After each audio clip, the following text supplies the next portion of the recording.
Ooh, this looks interesting. How do you make money for nothing? There's loads of metally goodness in here. The answer could be hiding in the 20 million tonnes of household waste we throw out every year. The moths have been at this, Tony. Yes, they have. That's why entrepreneur E.J. Osborne I like to call this industrial chic. wants to get his hands on things before they hit the skip. I'm a designer and maker with an obsession for getting crafty with cast-offs, and I've turned my passion into a business. I take the old, turn it into the new, and sell it for a profit. And with some of the country's elite designers and makers, It needs to be given some happiness. It does. I don't have a choice, do I? No, This is all you you don't. brought me. I'm sorry, Neil. he can transform his finds into desirable, That is spectacular! Oh, my goodness! valuable, Can I touch them? Touch and feel. and let's hope, saleable items. Oh, my goodness! If E.J. is successful, he can hand the profits back to the very people who had no idea there was cash to be made from their trash. That's unbelievable! Oh, my goodness!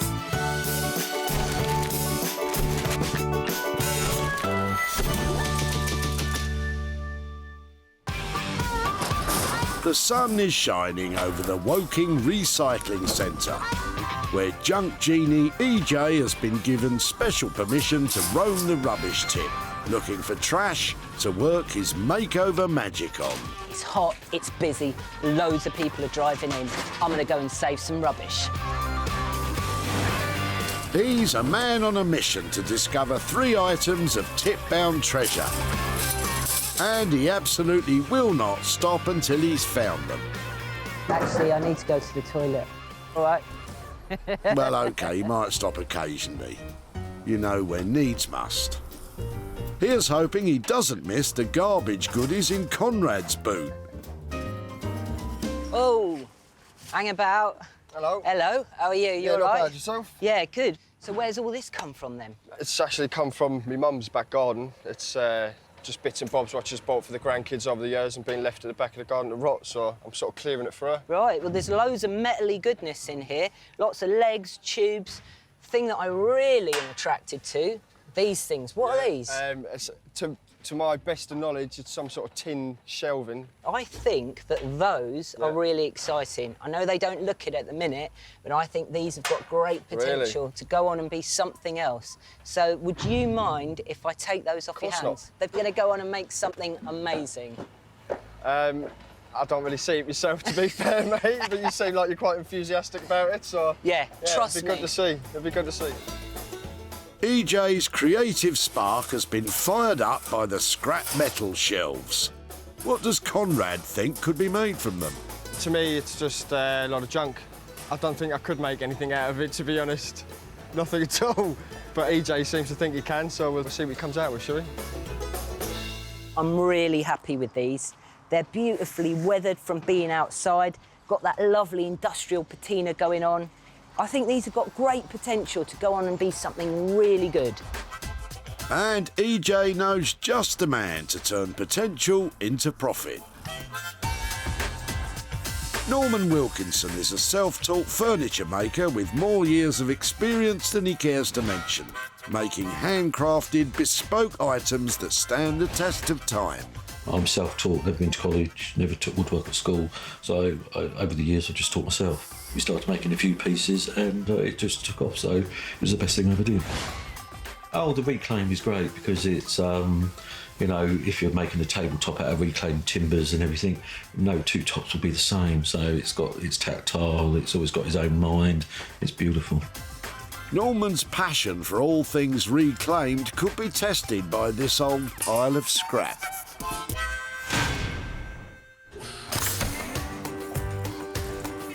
EJ's got his first item, but he still has 2 more to save from the claws of the crusher. His skip salvaging senses are ever alert as he attempts to sniff out a dumped diamond. It smells very clean. He's taking that sniffing thing too literally. Yeah, I'll help you get rid of it. Bridget and her husband Graham are chucking out some old furniture. Ooh. Hello, hello, hello. Hello yourself. How are you? You all right? I'm all right myself. Hello, I hope how are you? you? I'm fine, thank you. So what is going on here? Because it looks like we've got an entanglement of chairs. This horror show of hacked-up chair parts are the remnants of 3 dining chairs that Graham chopped up to fit in his car. So was that out of pure pleasure, or you've hacked them to get in the boot? Oh, to get in the boot. Yeah. It didn't give me any pleasure at all. No. I got them and they were perfect condition. The back end of the 70s, I suppose. And if you look at the wood, a lot of it is real mahogany, you know. It's quite graceful, the backrest and the legs and whatever. Yeah. I felt like a real vandal to chuck it out, but unfortunately, I'd no further use, and people don't want this sort of stuff these days. I reckon I can do a lot with them. Yes.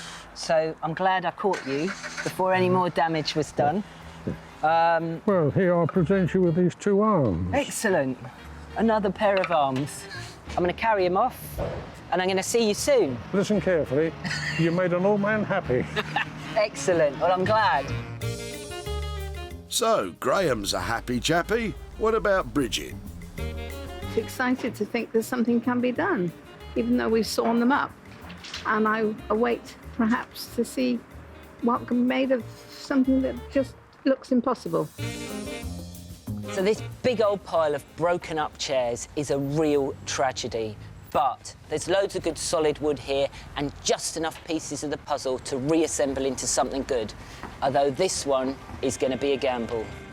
EJ's betting he knows the very person to take on this challenge. Sarah Peterson creates one-of-a-kind pieces of furniture. She takes the dreary and drab and makes them funky and fab with her bright and bold designs. Well, I've got quite a varied workload because I don't just do the upholstery side, I do woodwork side too. I'm very lucky that I get to do what I really, really enjoy every single day, so there's not many people that can say that. Let's hope she's still saying that when she sees this lot. EJ salvaged 2 pieces of tip treasure for his crafty creatives. Now he's on the lookout for a piece of trash that he can transform. Peter's helping a friend clear out their garage. Perhaps his boot has potential. Ooh, this looks interesting. Hello. Hi. How are you? You all right? I'm fine, thanks, yeah. Right, this looks exciting. What's this? This is a chest of drawers that's been sitting in a garage for many, many years, full of rubbish, really. It looks like things have been living in here. Is that right? Oh, absolutely. Did you disturb some animals? Yeah, this was in a garage. Yeah. The owner had lost the key to the garage. Right, okay. And she hadn't been in there for some time. So when we actually got into the garage, we found this full of old stuff and absolute generations of rodents of some kind, yeah. We didn't see them, but there's a lot of evidence. Yeah, I can see the evidence. Yeah. We can see it too. Fortunately, we can't smell it. But EJ won't allow rodent droppings to put him off. Or the mouldy green covering. So this looks like pine, and at some point somebody's tried to cover it up with all this strange green plastic stuff. And it's minus the drawers. No drawers? When we found it, it had drawers in it, but the drawers were rotten, so we've already dumped the drawers before. I think this could be really useful to somebody like me that makes stuff, you know. So, What, without the drawers? Yeah, without the drawers. Because this is, you know, as it is, this is a really lovely solid shell. Could definitely go on and be something amazing. Do you think I could take this off your hands? With pleasure. Should we try and hoik it out of the boot then? Yep, sure. EJ's gone and got himself a chest of oh, there's no drawers. And it's not quite a chest either. Never mind. Is Peter excited to see what becomes of whatever it is? It feels great that we've actually managed to find somebody who wants to upcycle it. We've got rid of a lot of stuff. Some of it we've had to dump, some of it we've sold, some of it we've given away as projects. And that one was going to go in the skip. So I know what it looks like. Currently, this box is all chest and no drawers. But underneath all this seaweed-coloured sticky back plastic, I'm certain that there's treasure to be found. It's been a grand day out at the dump. Norman will get to grips with the scrap metal. Sarah will attempt to give the hacked-up chairs a new lease of life, while EJ will try to make something saleable from the chesty thingy. So I'm chuffed with what I've collected. I've managed to save it from being crushed by that thing. Now the hard work starts.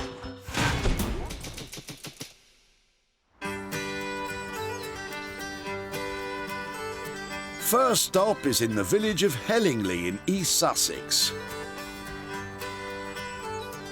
where master craftsman Norman is awaiting EJ's arrival with his usual understated exuberance.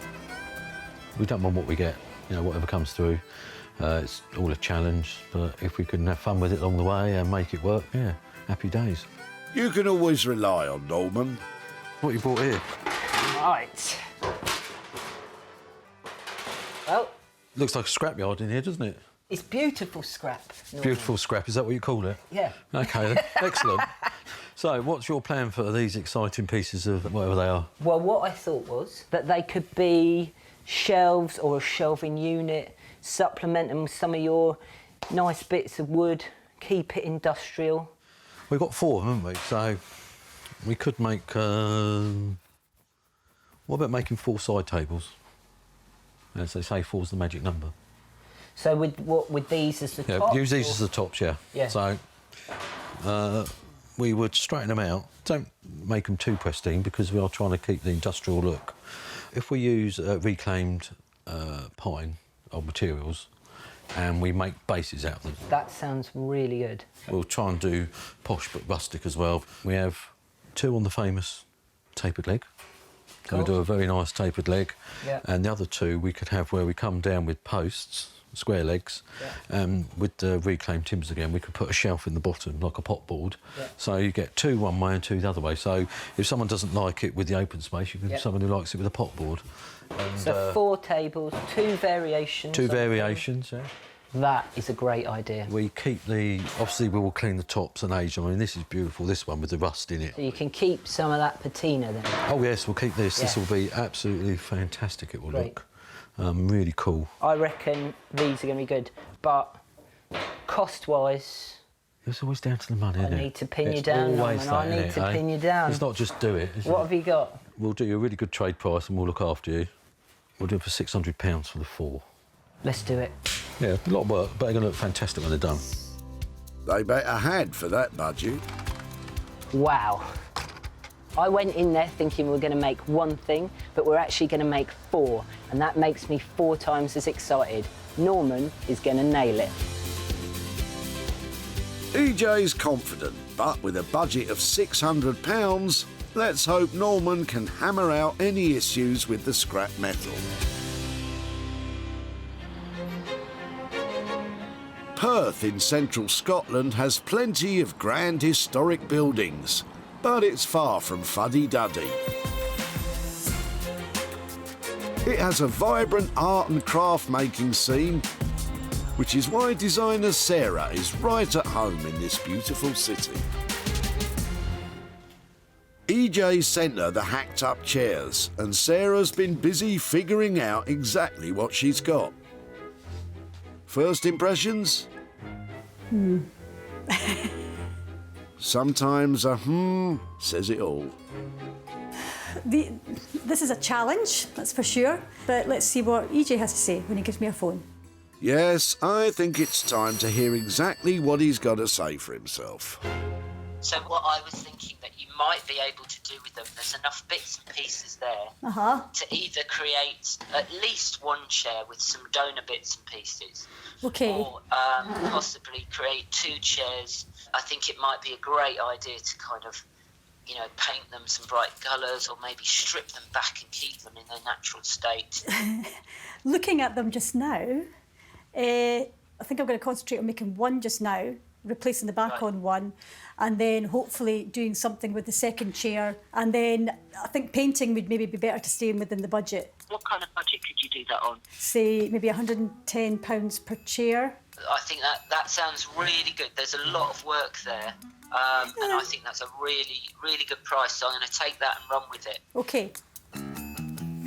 Sarah's plan is to strip the chopped up chairs into their component parts, discarding any broken bits.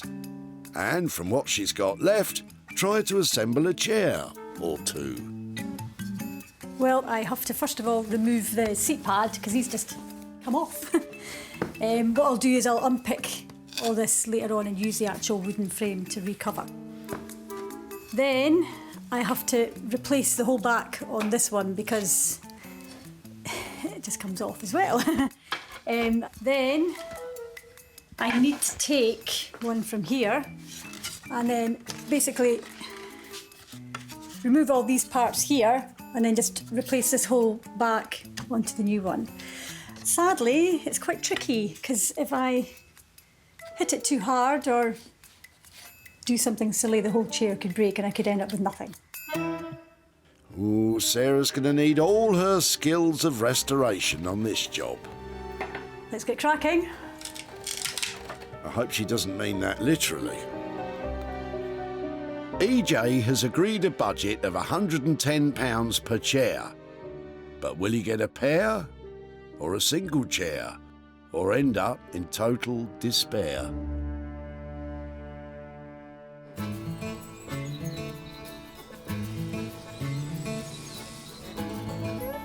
EJ's got his crack team of crafty types up and running. Now, in a quiet corner of Somerset, he's in his workshop getting ready to tackle the chest of no drawers. This is pretty bad. It's in even worse condition than EJ first thought. What a state. Well, at least he can laugh about it. It's either that or fall to his knees, look to the heavens and scream, "What have I done?" This is in such bad condition. I'm a bit worried about it. I'm worried about this sticky back plastic. I'm just worried that it's holding things together. But I can see all beyond that. I still think it's got great potential. I'm going to strip it back, shore it up. I'm going to really need to transform this into something else. I want to create a piece of furniture that's going to fit anywhere in the house. I'm going to make it into a beautiful cabinet. It's a lot of work, and I'm going to get to it. EJ plans to transform this piece of trash into a beautiful but functional cabinet. First job, ripping off the sheets of sticky back plastic. Sticky business. While hoping the whole thing doesn't just fall apart. Quite enjoyable when it comes off in big bits, but that's not very often. Oh, yes. Yes! It's nice to hear him enjoying his work. Ooh, there's nothing enjoyable about that noise, though. EJ's using a scraper to reveal the timber underneath. Ooh, and it cuts me to the quick, that noise. There's several layers of things going on here. There's sticky back plastic, there's baby blue gloss paint, there's some kind of stain, and then there's an undercoat, and then under that is the wood. So, yeah, it's a nightmare. Well, I'll tell you what a nightmare is, listening to that scraper.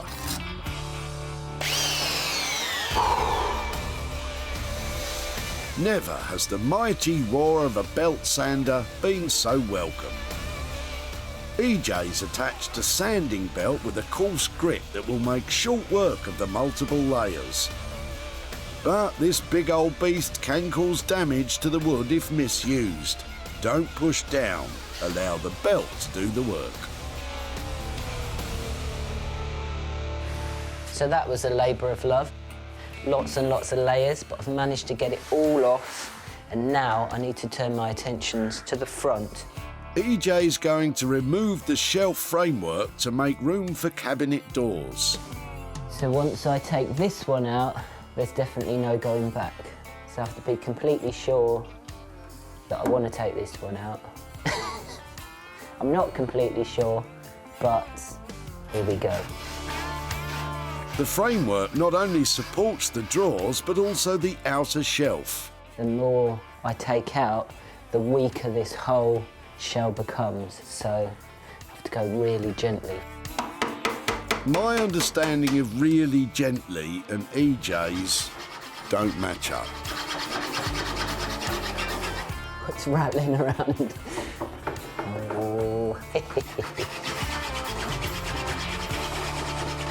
I've taken so much out, I need to start putting stuff back in before it collapses.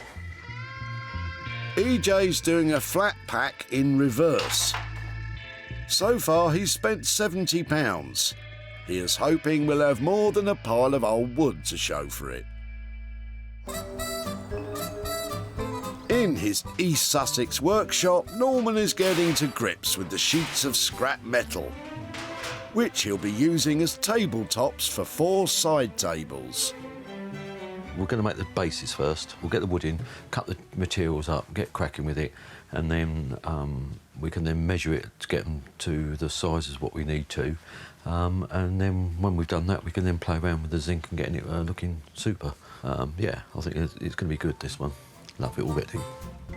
Norman's enthusiastic. Well, enthusiastic for Norman. He loves using reclaimed materials. So, for the table legs, he's using salvaged ceiling joists. This is reclaimed pine. It'll be nice and rustic for the. It'll be nice and rustic for the piece of furniture that we're doing. But before Norman can get his furniture-making groove on, he needs to remove all the old nails from the timber. It's always the best to just make sure we get all the little bits out, and then we can really rock and roll. Norman's an old rocker at heart, but these days he's a bit less twist and shout and a bit more twist and grumble. It's always the tedious part, but it has to be done. But I've got to get them out, because if they hit that blade that's running around 100 miles an hour, they come out like bullets. And when they hit you, they do hurt. It's a dangerous business, this side table making malarkey.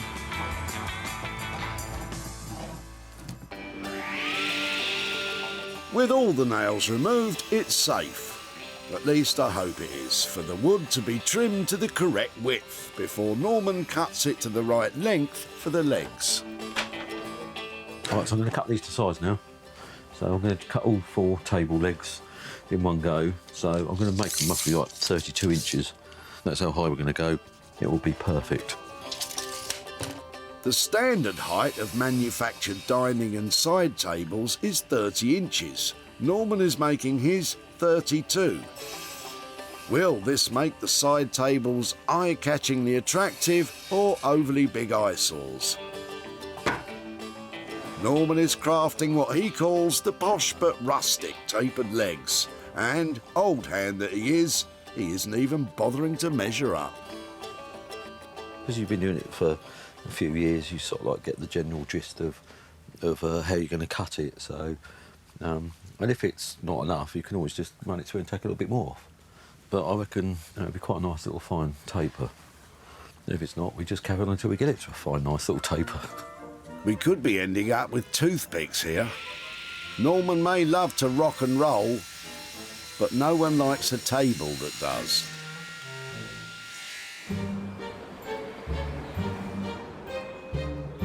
In Perth, Sarah is tackling the daunting challenge of restoring a cut-up dining chair set into at least one usable chair.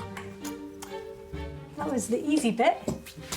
I'm just going to get a hammer and knock these bits out, or try and knock these bits out without breaking the actual frame. She's ever so gently trying to remove the broken spindles and supports without causing further damage. This is the tricky bit now. That's okay. Removing the broken supports is a painstakingly delicate task It's coming. Hey. that could, with any heavy-handed movement, end in disaster. Right, one down. 1, 2, 3. Probably about 5 more to go. And the frame's actually still in one piece round here, so that's quite good too. The chairs were made using the traditional mortise and tenon method. This is when a tenon tongue is glued into a mortise hole. I've got to chisel this bit of wood out, but I've also got to make sure I don't... Well, I've got to get it out the hole complete. So, yeah, well, anything could go wrong, really. If the tenons are damaged while removing them, we're OK. We're still in business, as Sarah will replace them from her pile of spares. But if the mortise holes of the frame are damaged, well, we've got firewood, basically. It's got to do it kind of gently, so you're not going into this bit here. They are lovely chairs, and they are worth saving, I think. Really well made as well. So, yeah, we'll just have to be sympathetic towards that.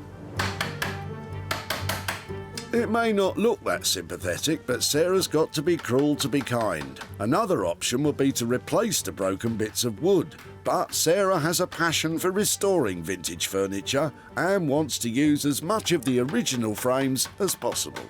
I love old things that have got a story to tell, if you like, that people might just throw away. You know, they don't see any good in it, but I can, and I can see it's structurally sound. It's worth actually investing a bit of time to make it usable again. It's just, yeah, I just love what I do, basically. Wow, that's been quite deep. This is all good, because I was just worried that I would crack the actual frame. So it's now empty. So I've just got to do the same with these two here. Sarah's got a long restoration road in front of her, but let's hope that when she gets to the end, she'll have something to sit on. It's an all-action upcycling adventure for our craftspeople, and as for EJ, he's ready to unveil his cabinet. This is the very last bit, oiling. It just makes those colours and that grain pop out. So these old chests of drawers have come a really long way, and they are certainly a big transformation. EJ described this vision in green, this chest of no drawers, this sticky back plastic wonder as a nightmare. But now, it's the cabinet that dreams are made of. EJ has replaced the thin wood panel top with a slice of chunky elm, leaving the undulating natural outline of the tree trunk at the front edge. The cabinet has been stained with linseed oil, which gives the surface an attention-grabbing shine. To further enhance the grain of the wood and add a protective coating, it's been finished with beeswax. All of the wood that EJ removed has been reused to shore up the structure, with the original top being used as an internal shelf. The cabinet doors have contrasting geometric patterns which catch the eye and make the natural materials used the star of the show. This was a lot of hard work. It was a real labour of love, but I think it's worth it. It's really paid off. It's a huge cabinet. You could use it in the bedroom, the bathroom, the kitchen, anywhere in the house. I love it. I'm really proud of this one, and I think it's gorgeous. Peter was just about to sling the chest in the skip when EJ spotted its potential. Do you think I could take this off your hands? With pleasure. Should we try and hoik it out of the boot then? Yeah, sure. It feels great that we've actually managed to find somebody who wants to upcycle it. EJ cycled this chest up the way, out the way, in the way, every which way, to create a beautiful cabinet. And it didn't take long for it to make its way to Greenwood's Furniture, an ethically sourced furniture shop in Bristol. Owner Simon is well impressed. Fantastic. It's a nice bit of waney edge elm on the top, and to have this waney edge on the front, you're not going to see that in your normal run-of-the-mill high street shop. Yeah, it's fantastic. Now EJ is off to see Peter and hand over the profit. Peter. Oh, hi, good morning. Good to see you. Hello, how are you? Yeah, very well, thanks. Yeah, fine. So the last time I saw you, we were at the recycling centre, and I took from you a chest of drawers with no drawers in it. Yeah. Well, even though it didn't have its drawers, and even though it was covered in all that green plastic, do you remember that? Oh, yeah. I still thought that something could be done and it was quite interesting. So I took that myself and I made something pretty good. Do you want to see it? Yeah, sure, yeah. So... That's not the same thing. It is. That's amazing. That is amazing. I have to say, it looks brilliant. Fantastic. So the other bit of good news that I have for you, Peter, is that I've managed to sell it, and I've got for you a bit of a profit. Oh wow! Of £175. Oh wow! For me. Thank you very much. That's brilliant. Yeah. Can I ask you what you might spend that on? I think that the decent thing to do would be to find a charity for homeless mice, because we did quite a few out of a home. But other than that, I don't know.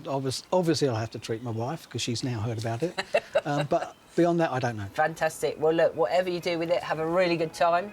That's brilliant. And thank you very much. Thank you. Bye, Peter. That's great.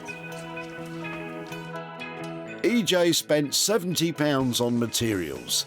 The cabinet was bought for £245, leaving Peter with £175 profit.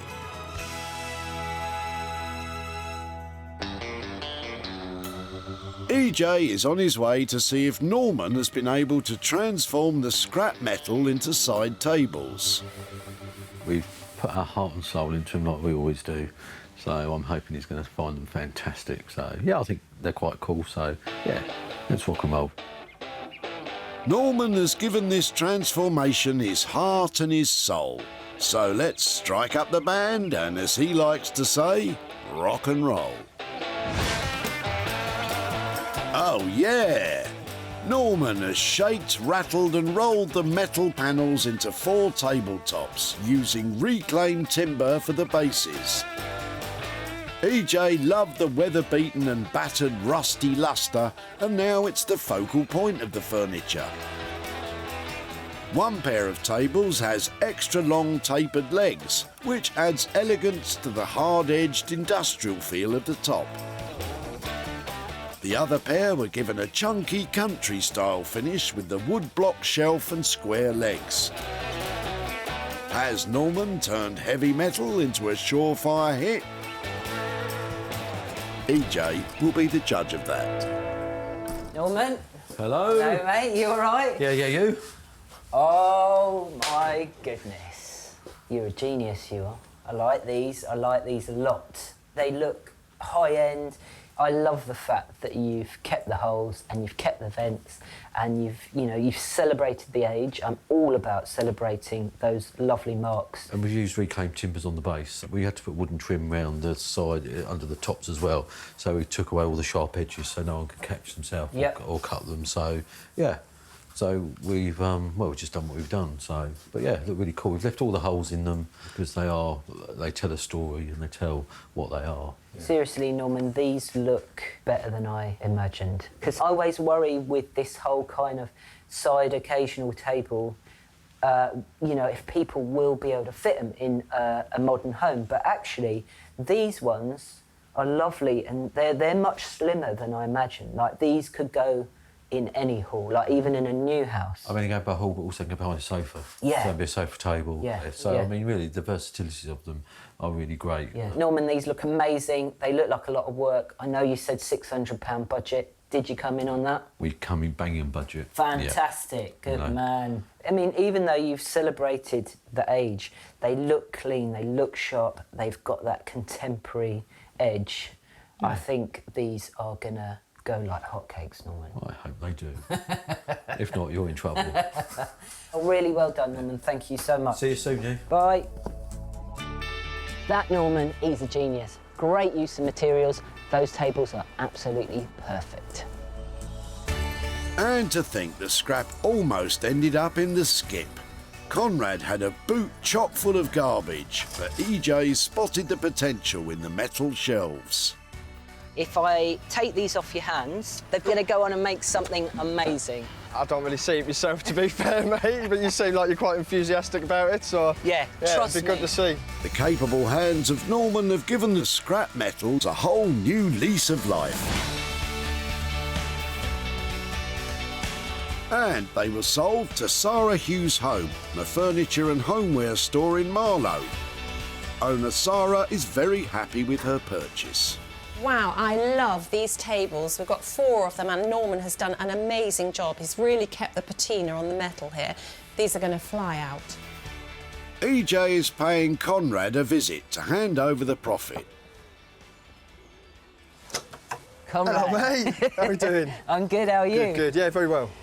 So last time I saw you, we were down at the recycling centre. That's right. And I took from you those metal plates that you were about to get rid of. Yeah, yeah. Just remind me again, what were they from? What were they for? There was just an old sort of shelving, I think. It was something that I just found at the bottom of the garden there. I couldn't really be spot on to what it was, but it was something at the bottom of the garden that I found. So. Right. Well, I thought they were really interesting material that we could do something with. Yeah.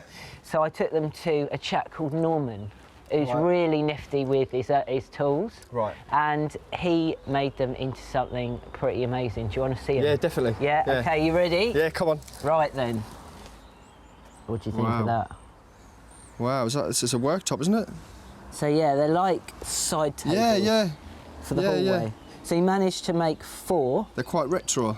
Yeah, very retro. Yeah, it's quite amazing, to be fair. Yeah, what do you think of that, then? Yeah, it's awesome. I'm quite surprised what you've done with them, to be honest. It's quite amazing. Yeah, so the good news is we managed to sell them. All right. And I've got for you a profit of... Am I a millionaire now, am I? £100. Wow. That's quite amazing. Well... Something to come from that. There you go. Yeah, thank you. You're very welcome. Amazing, eh? Any so idea? Night down the pub? Yeah, is that what that is? Definitely with the lads.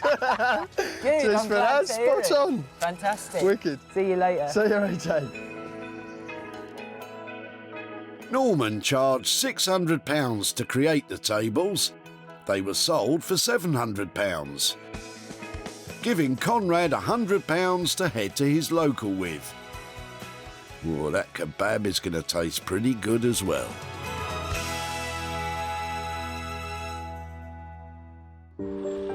EJ's had 2 salvage success stories. Now he's on his way to Sarah's to see if it's 3 out of 3. When I first got the chairs, I thought I was going to cry. And I did manage to do something. I'm just hoping that EJ is going to be really happy with what I did actually manage to achieve. These chopped-up chairs were being slung in a skip before EJ saved them. Has Sarah managed to give them a new lease of life? She's not only restored them to their former glory, she's reinvigorated them with a bold two-tone design. Sarah sanded away the dark stain to reveal the natural colour of the wood. She used an eggshell black paint to add contrast and highlight the smooth curves of the armrests. The seats have been completely re-upholstered and finished with a neutral speckled fabric, which meet all UK fire safety standards. Sarah has worked wonders, but what will the boss make of the transformation? Sarah, hello. EJ. Oh my goodness! This is amazing. You have made 2 stunning chairs. Thank you.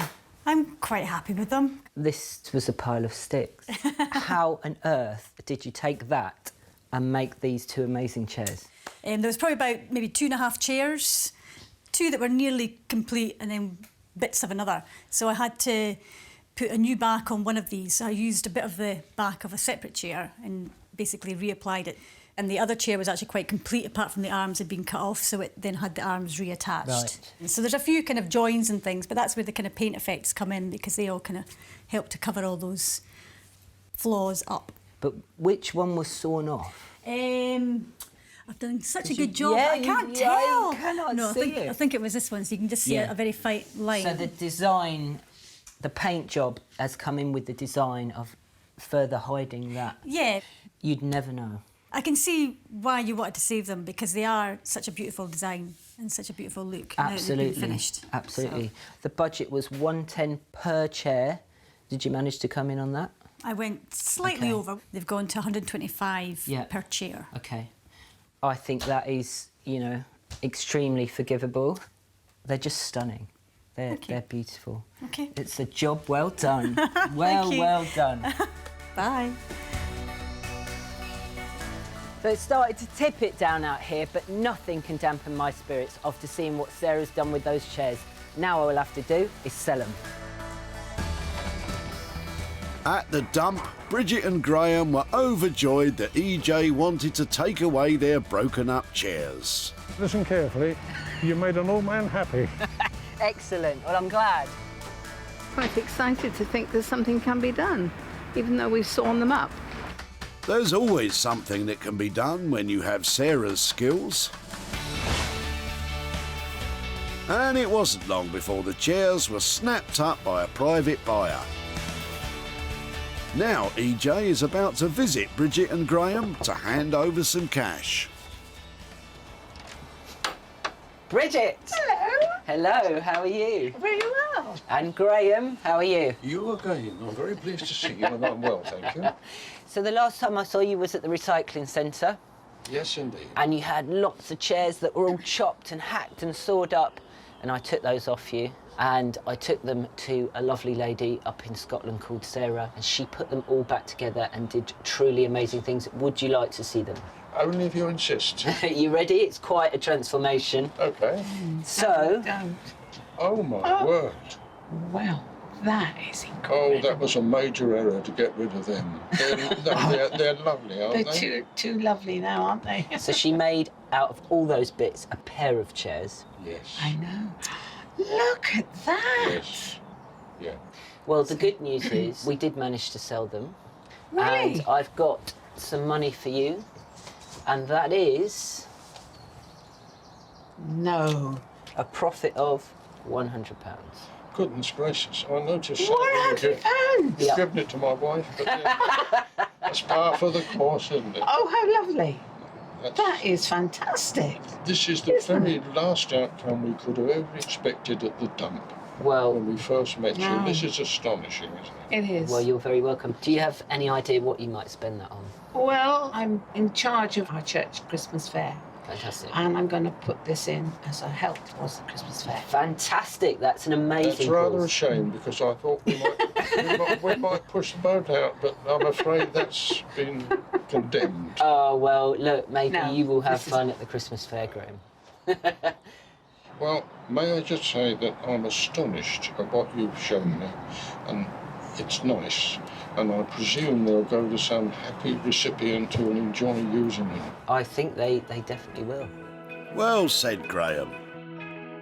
Sarah charged £250 to restore the chairs. They were sold for £350, leaving Graham and Bridget with £100 profit.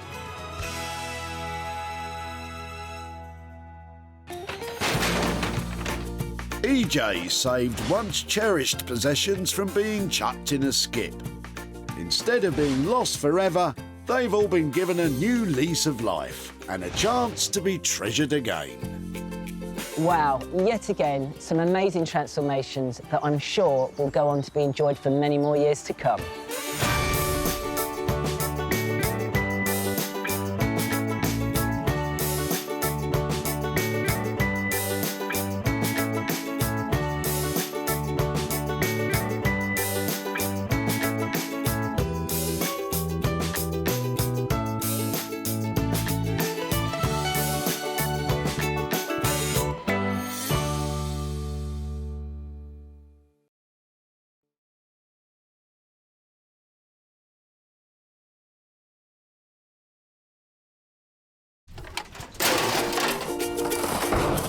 It's like waiting for the ships to come in, isn't it?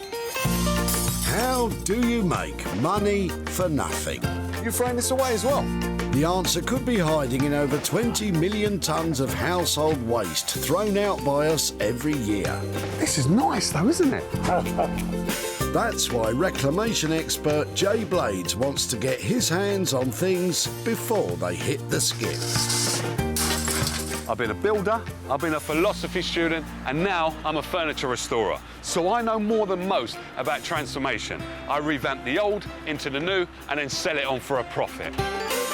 And with some of the country's elite designers and makers. They do need a little bit of fixing. Yeah. A little bit of love. He can transform his finds into desirable, You've got to stop doing this to me. valuable, That's unbelievable. That's your door. And hopefully saleable items. You've done a brilliant job, mate. Brilliant job. If Jay is successful, then he can hand the profits back to the very people who had no idea there was cash to be made from their trash. I wasn't expecting that. No. Dear me.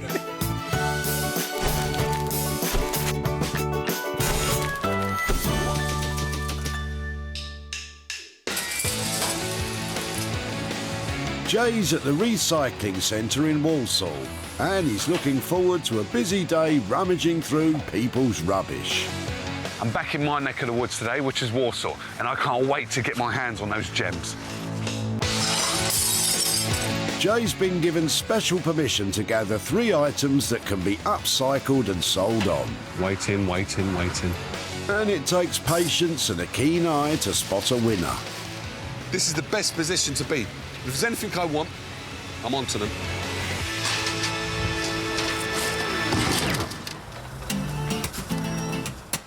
The back of Martin's car could be a potential treasure trove, and Jay is straight in there. Hello, mate. What are you throwing away?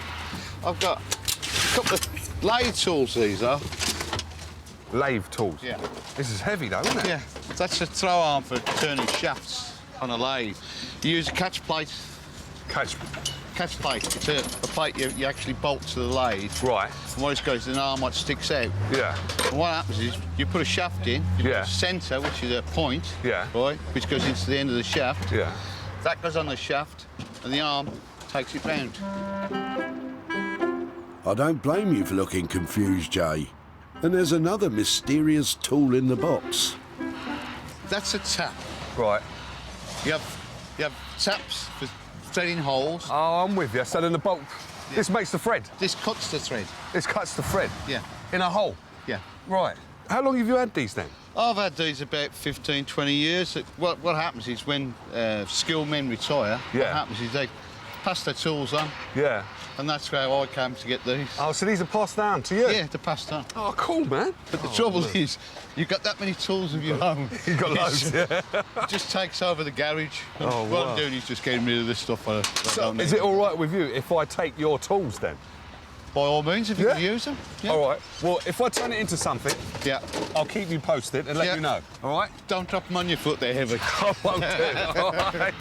OK. You take care. You take care. All right. Jay's bagged himself a box of tools, but what does Martin think they could become? Well, the thing is, if he can find a use for them, good. They were useful in their time, and what is it they'll be useful in the future? So these are not designed to be pretty. They're designed to be 100% functional. And look at that. Beautiful.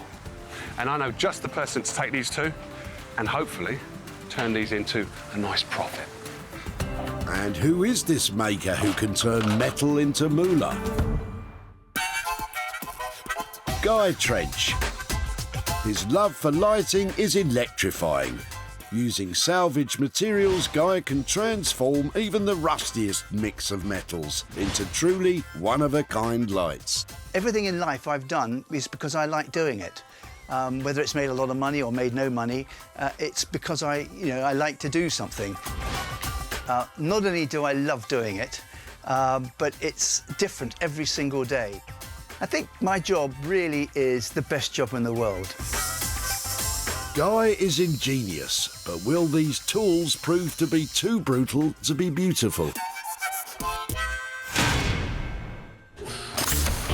When rummaging at the tip, it's sometimes hard to see the wood for the trees and bushes and grass clippings.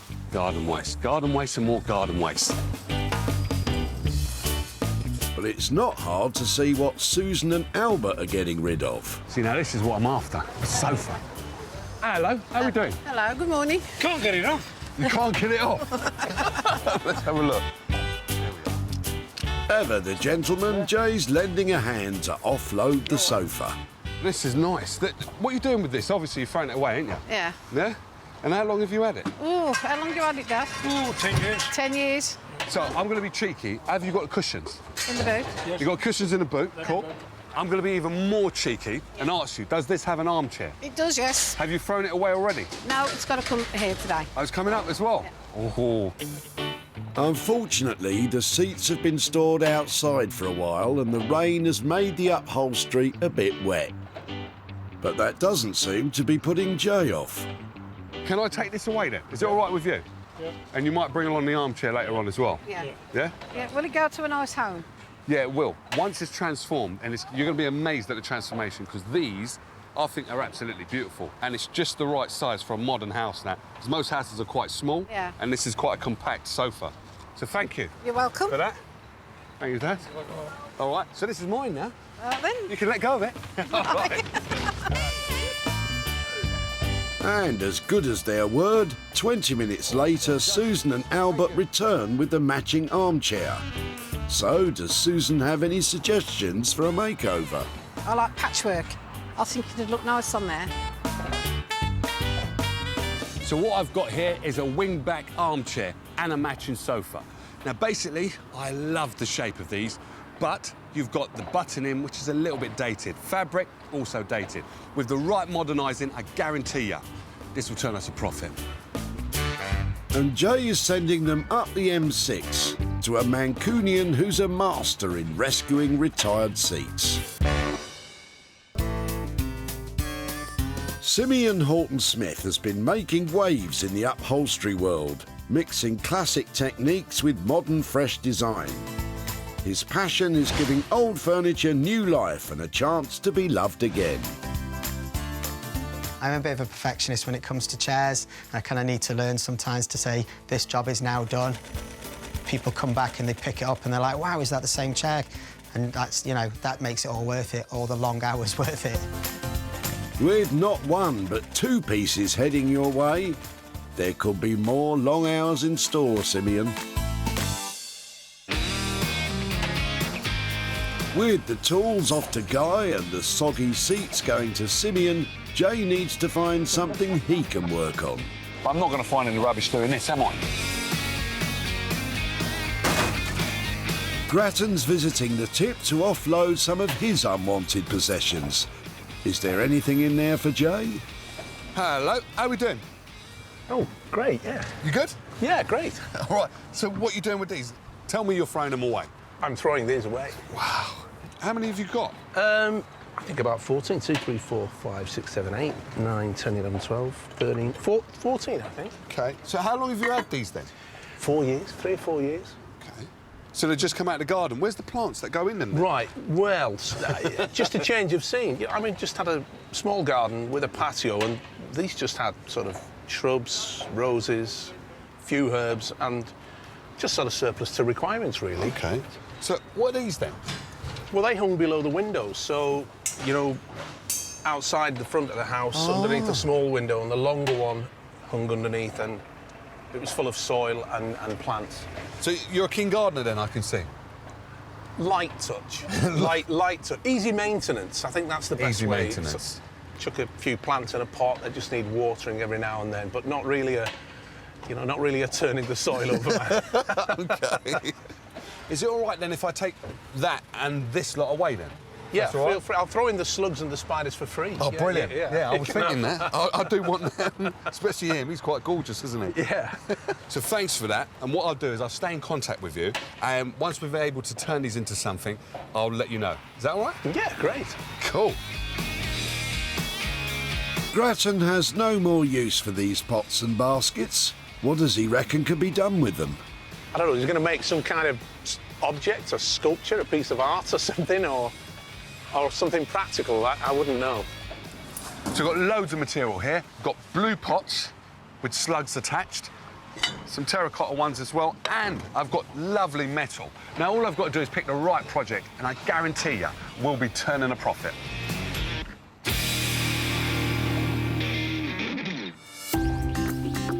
That's 3 items gathered and ready to be transformed. Guy is going to attempt to turn the lathe tools into something saleable. Simeon needs to figure out a rescue plan for the armchair and sofa. And Jay has to decide what to do with his garden throwouts. I've found 3 gorgeous items, but now it's time to ramp it up a gear and get them transformed into something I can sell.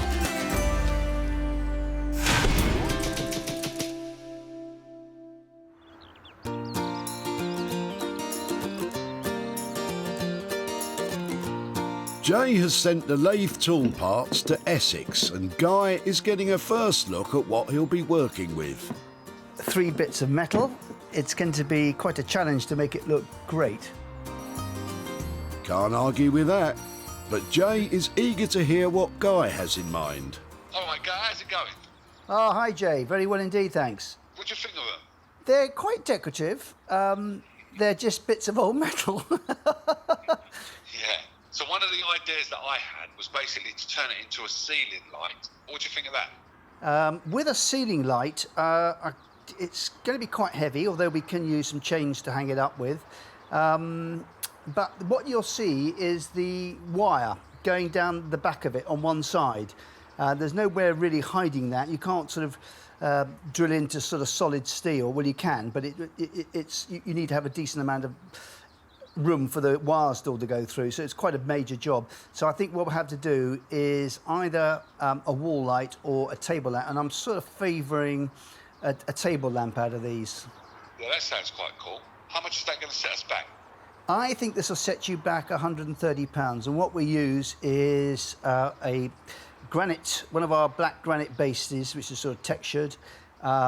We will use the old silk wire, which I think will just make it a little bit nicer, going to a clicker switch, so you haven't got to put your hand up at the top.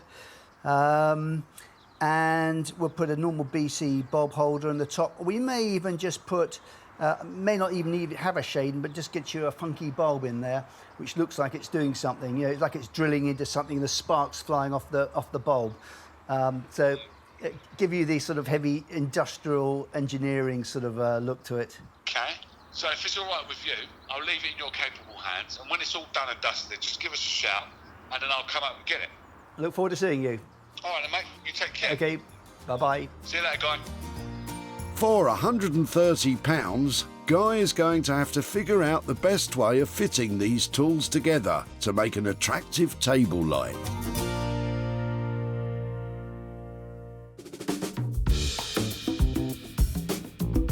In Manchester, Simeon is waiting with bated breath ahead of Jay's arrival.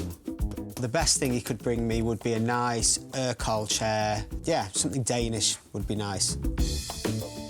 Well, unless Jay's stashed some pastries in his jacket, you're fresh out of luck, Simeon. Well, I brought them this far. Lovely sofa and an armchair. Come to see Simeon. Basically, I hope he likes them. I need his help anyway. Let's go and get him.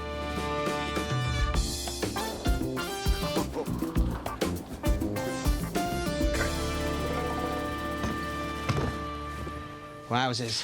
Yeah, and it's got a cushion. Don't forget, look at that. All mod cons. Oh, man, what are we going to do with this? I think it's a beautiful sofa with a lovely armchair. Recover it with something modern. Just bring it right up to date. Jay's got a real talent for making things sound easy. I don't think you like it, do you?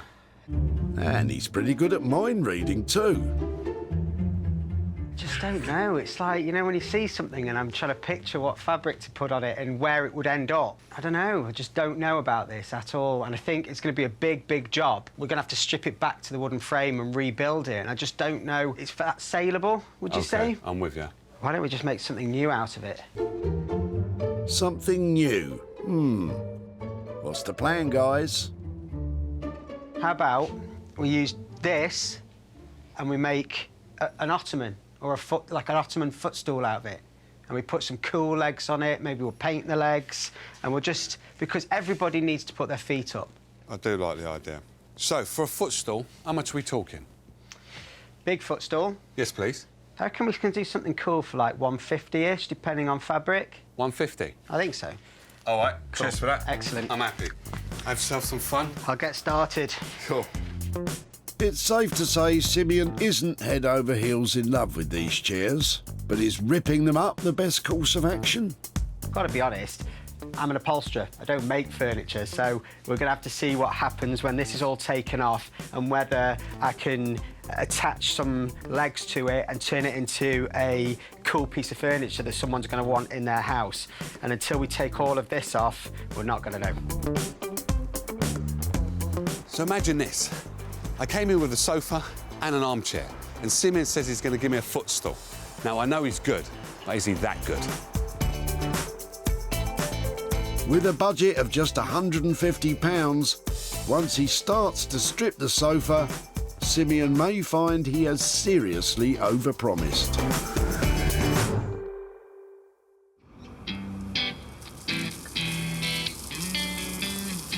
Jay's taken the pots and wire baskets back to his studio in Wolverhampton. Now, I do have an idea for the pots, but the hanging baskets, I'm not too sure. But for these, I think you're going to like this one, is a bumblebee bug hotel. Now, basically, I've just got to clean them up and put some twigs in there, but make sure it's cosy and has all mod cons. Let's get cleaning. It might sound like he's having a laugh, but yes, bug hotels are an actual thing. How come I always get left with the washing up? To start, you need a container that provides some shelter from the weather, and these plant pots are ideal. Like any great building, you're going to have to make sure the foundations are strong. So what I want is these to be like that, but as you can see, they're moving all over the place. So what I'm intending on doing is turn them over and then secure them all together. So then once you lift them up, you've got a perfect platform for the bees and the bugs to go into and hibernate all through the winter. To join the three pots, Jay is using small offcuts of wood, which he's placing on either side of the drainage hole and securing with a screw. Then, with 3 cut-to-size batons, he's fixing the pots together.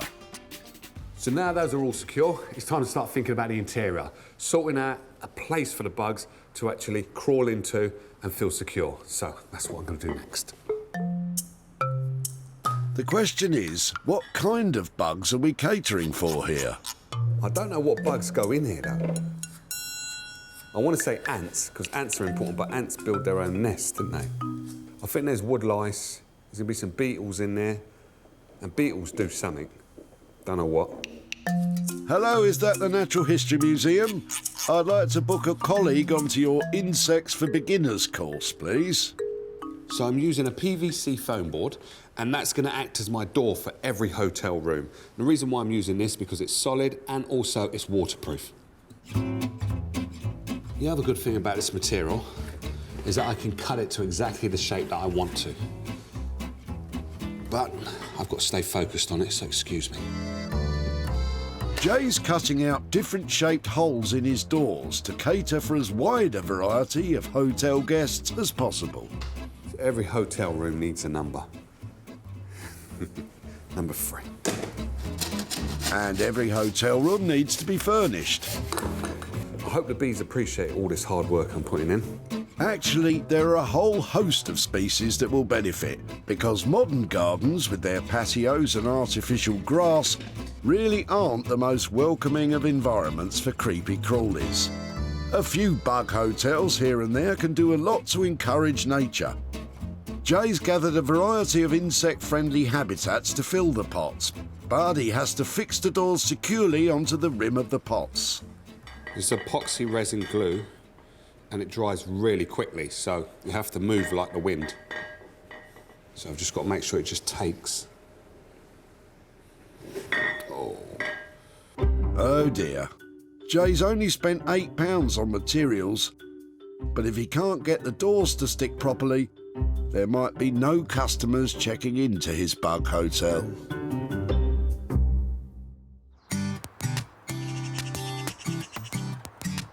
Back in Essex, with the aim of turning the lathe tools into a table lamp, Guy's enjoying himself by giving things a good old clean-up. This is a little bit different, this item that Jay's bought. It's quite a nice little gnarling sort of going around the edges here. So it's an attractive item, really. I'm going to put wax on this afterwards, and wax won't stick very well to sort of oily surfaces. A thorough rub down with methylated spirits cleans off most of the grime, but Guy's looking for an extra sheen. Put my safety glasses on.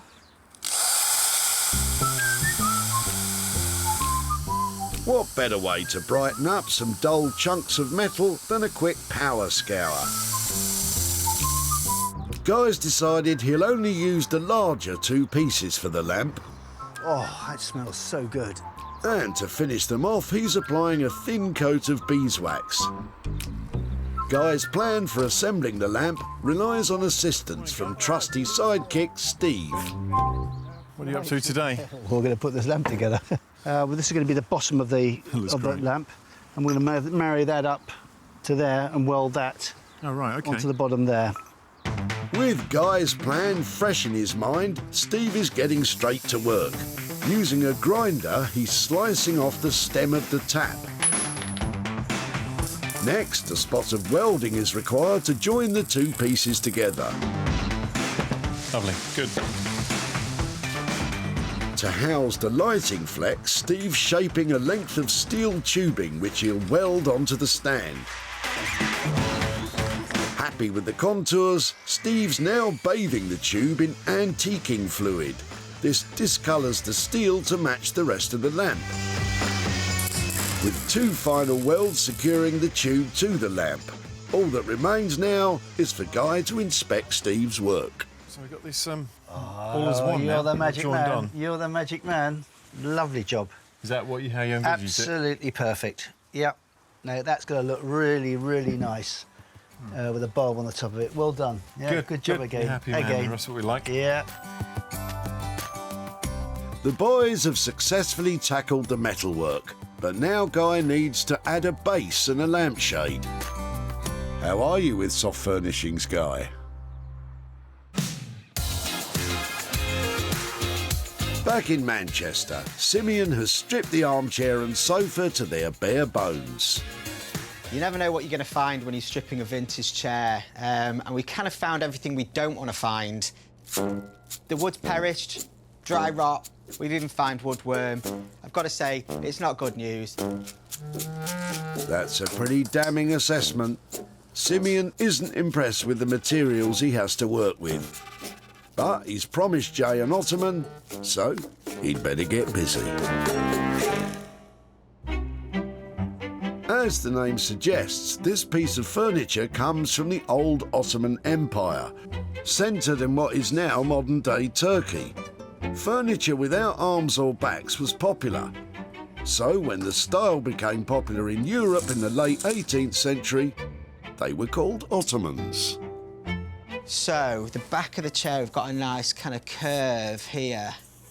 And then I'm thinking maybe we could use some of this curve to create a footstool here. And we're going to turn some legs. And then we'll use a nice kind of fabric on the top.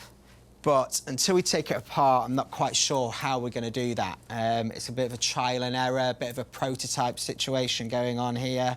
But I'm thinking we can definitely reuse and make something cool out of this. But before that can happen, Simeon has to knock 7 bells out of what remains of this sorry collection.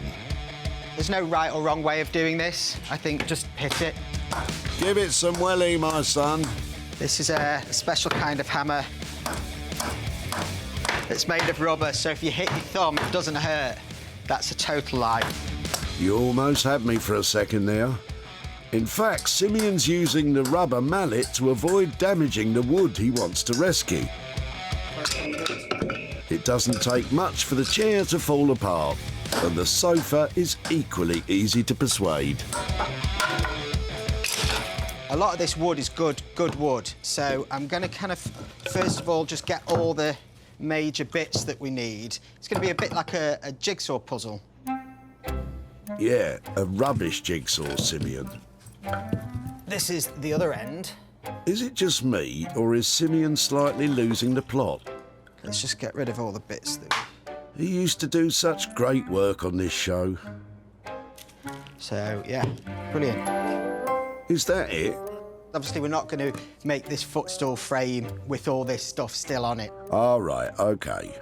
So now what we need to do is kind of clean stuff up, make sure we've got no sort of staples sticking out and start making the footstool frame. Now you're talking. Simeon is a top upholsterer, but when it comes to frame making, it's all a little unfamiliar. And with so few bits of reusable timber and zero room for error, he's calling in the expert help of Martin, whose workshop is just along the corridor. Traditionally, Ottoman footstools have a hinged lid and a hollow seat to provide storage. But with a lack of wood and lack of budget, Simeon's decided to keep things simple. It doesn't take Martin long to put the frame together.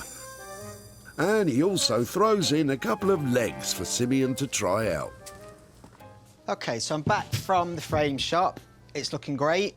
It looks a little bit like a sledge at the moment, but it won't do by the time we've finished. We've got 2 leg options. I'm not quite sure which one I'm going to choose yet. We've got a very cool fabric here, geometric pattern, and I hope that Jay's going to be super pleased with it when it's all finished.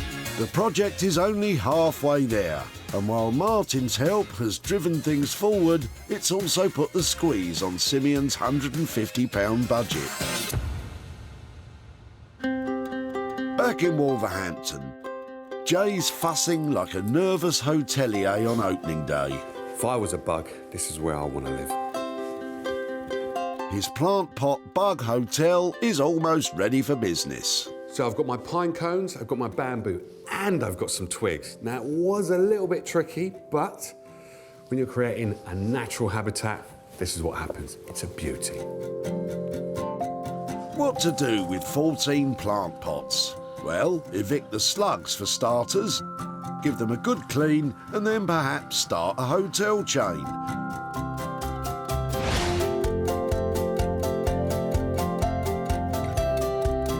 Jay has created 5-star accommodation for insects. This 3-roomed refuge is filled with an array of natural material that will provide nooks and crannies for bugs to live. Thankfully, the epoxy resin did its job and the doors fit snugly onto the pots. The shapes Jay has cut in should appeal to young nature lovers as they peer in to see what's going on. And the good news is, I've got a few more of these pots, so I can make 2 more of these. And I should be able to make a nice profit. It was Grattan who no longer saw his pots and wire baskets as part of the garden master plan. Just sort of surplus to requirements, really. OK. Jay took them off his hands, and although he didn't use the baskets, the pots came in very handy, and Jay turned them into a bug hotel. After sharing pictures online, Jay found a buyer. The bees and bugs at the Merry-Go-Round Nursery in Wolverhampton now have a swish new hotel to stay in. Nursery nurse Samantha thinks it's a winner with the kids too. The Bug Hotel is a brilliant addition to the learning environment we have here. It's another hands-on experience for the children to see the bugs firsthand. And now Jay's back in Walsall to show Grattan what became of his garden pots. Hello, Grattan, how you doing? Yeah, great. How are you? I'm very good, actually. So do you remember the plant pots and the window box that you brought along to recycling centre? I do, yeah. It's a bright blue ones. That's the one. Why was you throwing them away? Because there was nothing wrong with them. I just wasn't using them. I never filled them. I didn't have the time to keep them. Yeah, because there was quite a lot you gave me. Yeah, there were. The plant pots were filled once. Right. But again, I didn't have the time to keep them. OK. So that's why they were going down the dump. Yeah, yeah. I'm glad that you decided to get rid of them, because it was a project that I took on, and it was a bit of a challenge, because I'd never, ever worked with plant pots before. But what I turned them into was bug hotels. That's amazing. There. Bug hotels. That's astonishing. Yeah, I can see that. So the bugs will crawl in there and hibernate. So single bees that don't live in a hive, they will go into like bamboo shoots and they'll sleep in there through the cold months and then come out. Very inventive. Well, I had to be on this one because it was quite hard for me, to tell you the truth. I've never worked with flower pots and they are quite brittle and there's very limited things that I could do with them. But I think the bug hotel was ideal. And there's also some more good news that a school actually liked what I've done here, so the children can actually see the bugs going in, and they decided to buy it, and I have for you... Oh, no! some money. £42. Well, that's fantastic. Thank you very much. That's all right. I don't know what to say. You seemed a bit shocked. Yeah. Listen, I'll just go and get some more plant pots. That's great. Thank you very much. So what are you likely to do with the money? Well, I think it's got to be something for the garden or something like that. But That'd not be plant good. pots. Not plant or, pots. or window boxes. No, that'd be good, yeah. Something a little bit more manageable. Right. That's amazing. No Thanks problem. very much. Cheers. Thank you. It's been a pleasure. Yeah, you're welcome. You take care now. Cheers. Bye-bye. Bye. This one was a nice little project for me, and everybody's a winner. The bugs, the bees, and Gretton, he's happy as well. Jay spent £8 turning the pots into a beautiful bug hotel. And with a sale of £50, he's made a profit of £42 for Gretton.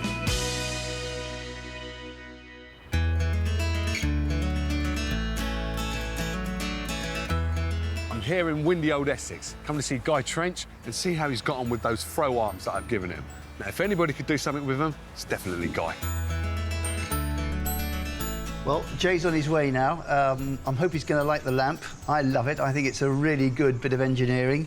Let's see what he has to say.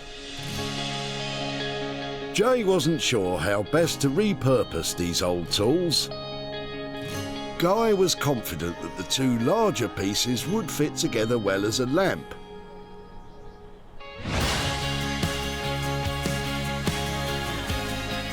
The lathe tools have been transformed into a shapely and intriguing table lamp. Topped off with a simple black lampshade, the waxed and polished metal glows with a reflected light. The discoloured steel pipe conceals the flex that runs to the light fitting at the top. And of course, it's been pack tested and complies with all UK electrical safety standards. It's a windy day in Essex, but will Jay be blown away by the lamp? Guy! Hi, Jay. How you doing? See you very well indeed. You do it every time. Oh, thank you. No, you give me more than I expected. It's brilliant. Thank you, thank you. Well, you've picked some good stuff this time. It's got this lovely teardrop shape here, which I just adore. I love it. And it's just lending itself, like, goes like that, and then you've got the lamp, light shining out of the top. Now, you've done it, mate. I do like it a lot. But didn't I give you two of these? There wasn't there You two? did give me two. I don't think it looked right with two of them in there. We've got, we tried to put with the other one on top. OK. It just didn't look... This is simple, it's elegant, it's industrial elegance, I think. You're right. You made the perfect decision. Yeah, And less is more. Less is definitely more. Yeah. So bringing me to less is more. What's the budget like? Spot on. You come straight on. Thank you, sir. Thank you very much. Absolutely brilliant. The problem is now, what I want to do is I want to keep it myself, but I'm not allowed to. Reluctantly, I'm going to have to sell it. So I'll get it picked up. Thank you, sir. Thank you, All right, Jay. Guy. Lovely. Well Take done, care. you. Thanks. Bye-bye. All right, bye. I'm very pleased with it. So I've enjoyed doing it as well. Guy has taken industrial junk and turned it into contemporary, modern chic. And that's what I call class.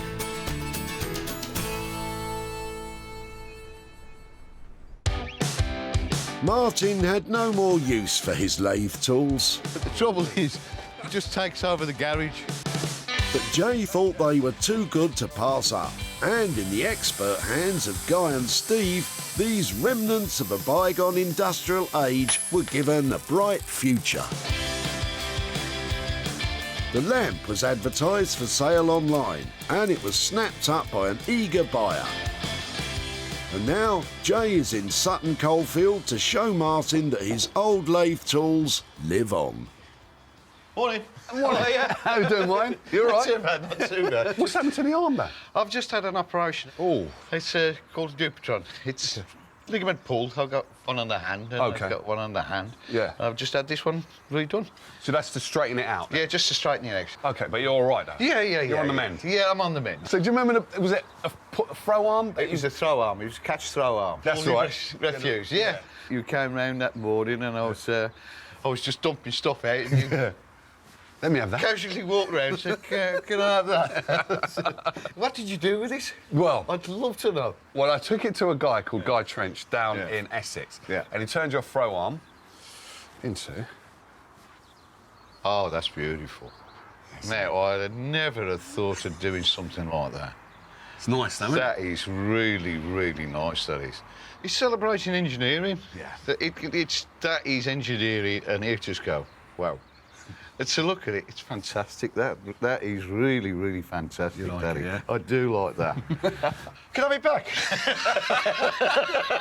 I'm sad to tell you that you can't. Someone else has bought that. Oh, have they? Yeah. Oh. And I've got for you a nice bit of a profit here. I've got £70 for you, sir. Wow. Oh, crikey. Right. It shocked me. Yeah? It just has shocked me. What are you going to do with the money, then?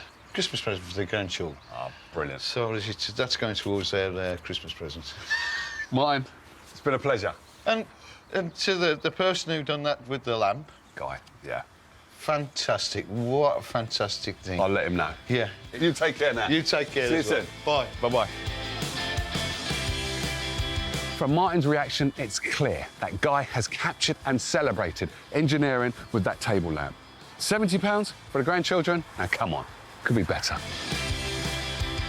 Guy charged £155 to transform the lathe tools. The lamp was sold for £225, leaving Martin with a profit of £70.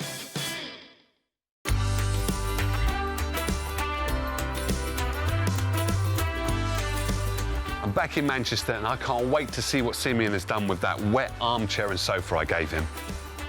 I'm kind of a little bit worried of what he's going to make of it when he comes in. I'm hoping he's not going to kind of wanted more from what he's dropped off, but there is a reason and hopefully he's going to be happy. The sofa and armchair were in a sorry state when they arrived at Simeon's workshop. Lots of it turned out to be unusable.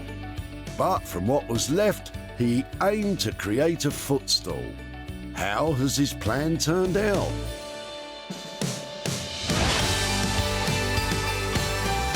Pretty good by the looks of it. With a modern fabric covering and elegant tapered legs, it doesn't look like a sledge anymore.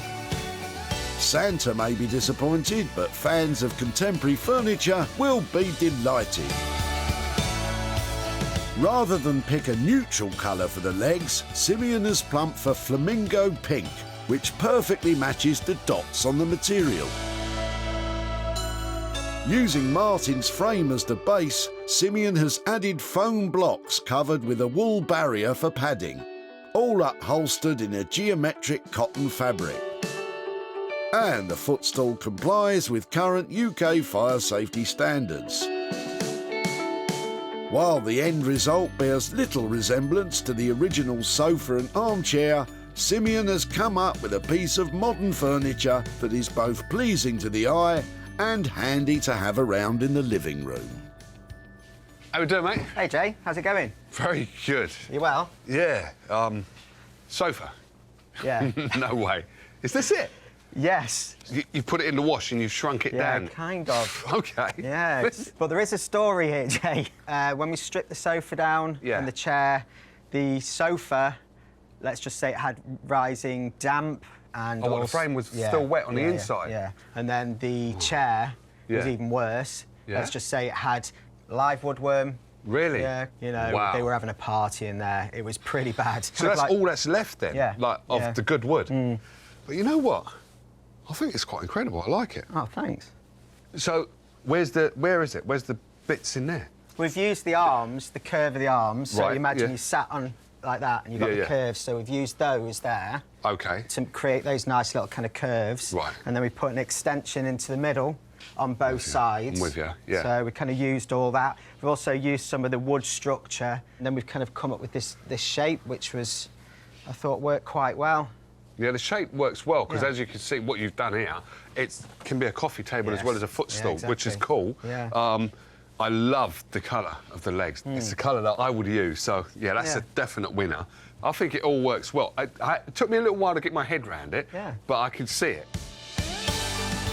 Jay's got his head round the shrinking furniture, but the £150 budget has gone the opposite way, expanding slightly to £185. So 185 install a shareable footstool coffee table. I think that's a pretty good way to do it. I like that. Thank you, sir.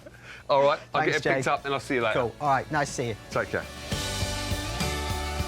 See, now that's what happens when you put something on a hot wash. It shrinks right down. Only joking. Simeon has worked his magic by working with something that was damp and riddled with woodworm. He's a genius.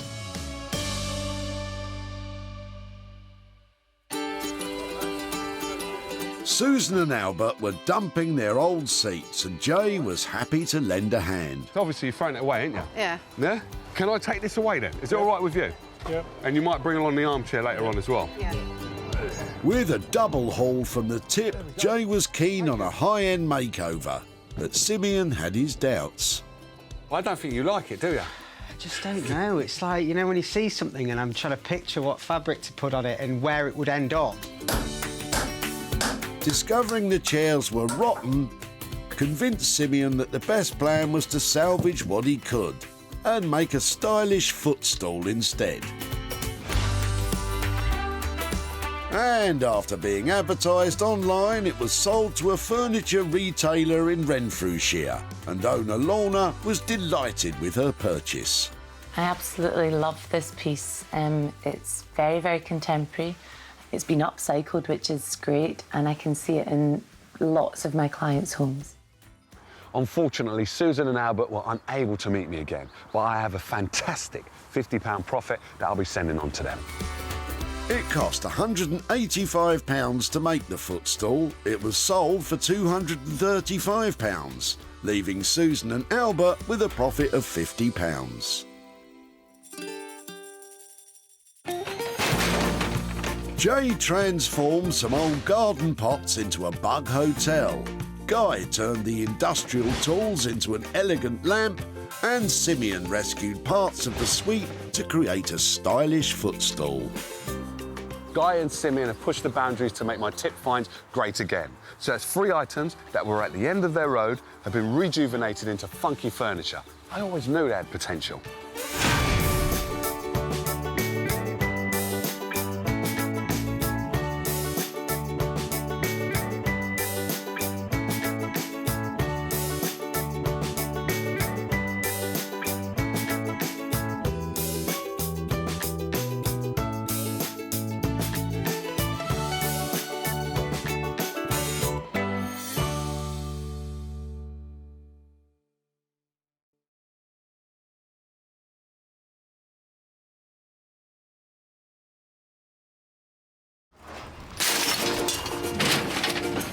Now that is what I like to see.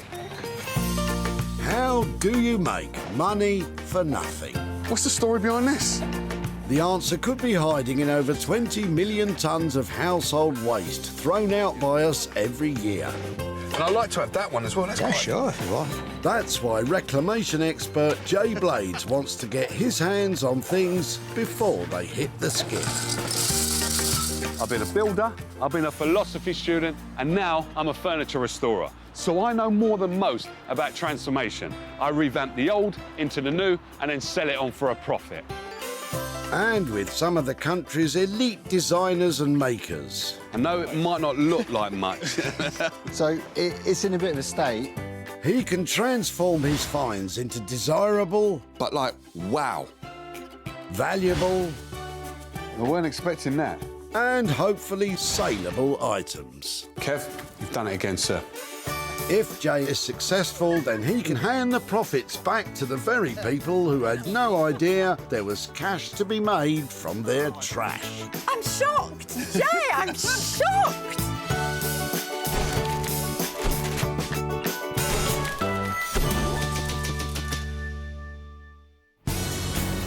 Cars are queuing up and trash is being chucked. It's another busy day at the Altrincham Recycling Centre, and where there's rubbish, there's Jay. Hello, what you got today? He's a man on a mission to uncover 3 items of tip-bound trash that he can turn into cold, hard cash. So he's crushing it, I've got to go and smash it. I need 3 items that are going to bring me a beautiful return. Let's go shopping. Jay's been given the thumbs up from the big bosses of the dump to raid the rubbish.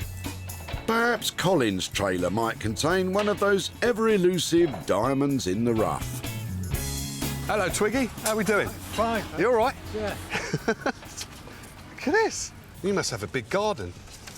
Not really, but that's mock orange. Mock orange? And what's that used for, mock orange? Nice floral shrub. Oh, OK. The name mock orange comes from the fact that the shrub's fragrant flowers smell citrusy, thus the name mock orange. At least, I think that's the case. Or maybe I've got the wrong end of the stick. And this is from a twisted willow. Oh, that's nice. Look at that. How old was the tree? Or so? Well, have you chopped it all down? Well, we planted it in 1994. Right. When my father-in-law died. And he had rheumatoid arthritis. Yeah. And I don't know whether you know or not, but it makes all your knuckles and your joints swell and go misshapen. And he would appreciate it. Yeah. We planted a tree in his memory that reminded us of him. Because he always made a joke of it. And now it's a tree this high, and these are the cuttings off it. So he's made his presence be known then? Oh, he has indeed. Oh, right. Oh, no, that's quality. Yeah. I like that. I do like that. So it's a history in a tree that reminds you of your father-in-law. Father-in-law, look correct. at that. Can I have all of this then? You can have all of it, yeah, with pleasure. Look at that. Oh, that's amazing. So I can have the... You can what have about some of that? You can have as much of that as you like. You can have all this. What about the bag? Keep the bag. I'm a bit greedy. I can keep the bag. Keep the bag, yes. You sure? Yeah, I've got plenty of those. So you're too nice to me. Does Colin have any ideas what Jay will do with his pruned plants? I am surprised he wanted it. What he's going to do with it, I haven't got a clue. I've thrown much better things away this week that I thought perhaps he could have made something with. So this will be a real surprise if he makes anything from this. Right, you've caught me putting the finishing touches to my wigwam because I need somewhere to stay tonight and might as well stay here. I'm only joking. Look at what I've got. This is an unbelievable find. And if you know the right people, like I do, you're onto a winner. Let's meet the makers Jay's picked to transform these sticks. Josh Kennard teamed up with his best mate Ollie Milne to start their own business as makers of handcrafted furniture and sculptures from natural and recycled materials. I think our style is pretty contemporary, but I think we really like natural raw materials and we kind of combine those with clean, crisp design. I think the main thing that we really love doing is just starting on something new, just having the freedom to design something and then see it through to a finished product. Jay's got himself in a sticky situation. Here's hoping he's picked the right guys to help him out. Jay's saved his first item from the skip, but he still needs 2 more. You all right? What are you throwing away then? Not every boot contains tipped treasure, but maybe Jay will have some luck with Abigail's junk. That is a trampoline, isn't it? Or used to be. Is that right? It is, it is. So it's not bouncing anymore. Sorry, my name's Jay. Hi, I'm Abigail. All right. Hello. So you're getting rid of a trampoline. Have you got a new one? No, this has just been in the garden for about a year. Right. Rusting away. So I thought, yeah, it's time for the tip. How big is it? It's pretty big. I don't know the dimensions, but it was Okay. big enough to fit my 2 kids like a year ago. So the kids don't mind this going? They don't know about it just yet, but they won't miss it, so... So hold on a minute, they won't miss it. The kids don't know that the trampoline's They gone? have no idea, no, but... But it hasn't been used for a year, It is that right? hasn't, exactly. Okay. And they've grown quite a bit since, had a few growth spurts. Okay. And it was big enough for them a year ago, but maybe not so much today. So are all the bits here then? Most of the pieces are in there, but like there's things like the screws are pretty rusted now because, like I said, it's been in the garden Wow. for a really long time. Yeah, that is rusted, isn't it? Yeah, definitely. Cool, blimey. That's proper rust, isn't it? That's it. But it's these that I'm after, really. This, and there's quite a lot of them here as well, isn't there? So do you mind if I take these? Not at all. Go for it. But I'll help you get rid of all the other stuff as well. That's all right with you? Deal. No problem. Cool. Thank you. Thank you, Abigail. Well, I'll have this, get all the big stuff out, and then, yeah, I'll come and help you with the smaller stuff. Super. All right? What does Abigail think Jay will get up to with her trampoline? I've got no idea what he's going to do with it, but yeah, it was quite interesting for me just to, you know, have a day off of coming to the tip and sorting out the house, and boom, here we are. So trampolines. Most children grow out of them and don't want to use them anymore. So then they end up gathering rust in the garden. I think I know just the person to take this to that can get this bouncing back a profit. So who is this crafty type Jay thinks can turn scrap metal into a moneymaker? It's Kev Paxton. Kev worked as an industrial blacksmith for over 20 years before giving it up to pursue his passion, forging reclaimed metal into works of art, inspired by the rugged beauty of the Scottish countryside and its wildlife. It's all sort of feel-good art. We didn't want to have like this one, what's that? You know, it's all about just Mother Nature and feeling good and smiling, basically. You want to do something that's really difficult, it gives you like more incentive to push harder and to do it. So yeah, I would say it's an obsession now. Here's hoping Kev can bring his artistic flair to these pieces of scrap.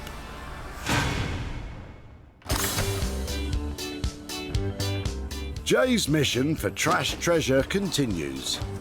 He's got goodies for his makers, but the hunt is on for a bit of junk that he can transform. Is there a piece of potential loot in Tony's boot? Oh, wow. This looks all right. Where's all the fish gone? I'm moving them for my daughter. She's just had a young lad, he's just one, so... Right. He's into everything and they're waiting to be thrown, so that's why I've been round and done my duty. This is your bit, you've got to throw them away. Yeah. So this, I do like that. Right. This, you're not get. Where's the goldfish that was in it anyway? Is it gone, yeah? Into another one, I would imagine. Is it? Yeah. Well, that's quite smart, man. I do like that. Yeah. I've never done a goldfish boat before. Right. But these ones, these are glass, aren't they? No, plastic. Is that plastic? Yeah, they're all plastic. All right. So where they gone? They're in a They're different... in another tank now. In a bigger tank? He's gone bigger. He's gone bigger? Yeah. Yeah, he's upgraded. Bigger's better. So they say. So you don't mind if I take these? Not at all, not at all. You sure? No. Yeah, positive. Tony, you're a diamond. But I won't take that one, though. No, OK, then. I'll have these three, but not that carry one. on. All No, right? yeah, Thank you. fine. That's cool, isn't it? Is Tony taken aback that Jay's snaffled up his fish tanks? I'm very surprised he wants them. I haven't got a clue what he's going to do. Perhaps a lamp with the round one, but the others have no clue. I've got 3 fish tanks, but the one that I'm warming to is this baby here. The shape is just nice, and it's quite fun. It's going to take some hard work to turn it into something, but I think it can be done. It's been a successful day at the dump for Jay. Josh and Ollie will work their makeover magic on the sticks. Metalwork master Kev will be tackling the trampoline. And Jay will try and transform the fish tank into something saleable. I'll call that a really successful day at the recycling centre. But now, the real hard work begins. The sun is shining in West Sussex and we're in for a treat.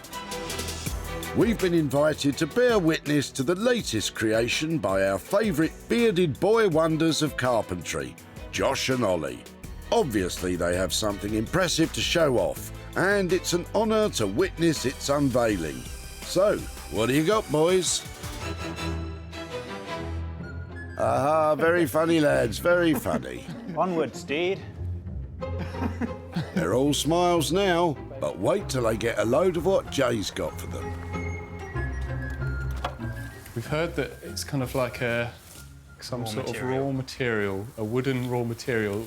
So, yeah, we're not quite sure what to expect, but I'm sure it will be good.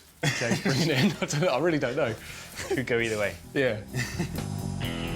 I know which way I'm hoping it goes. There we are. All right.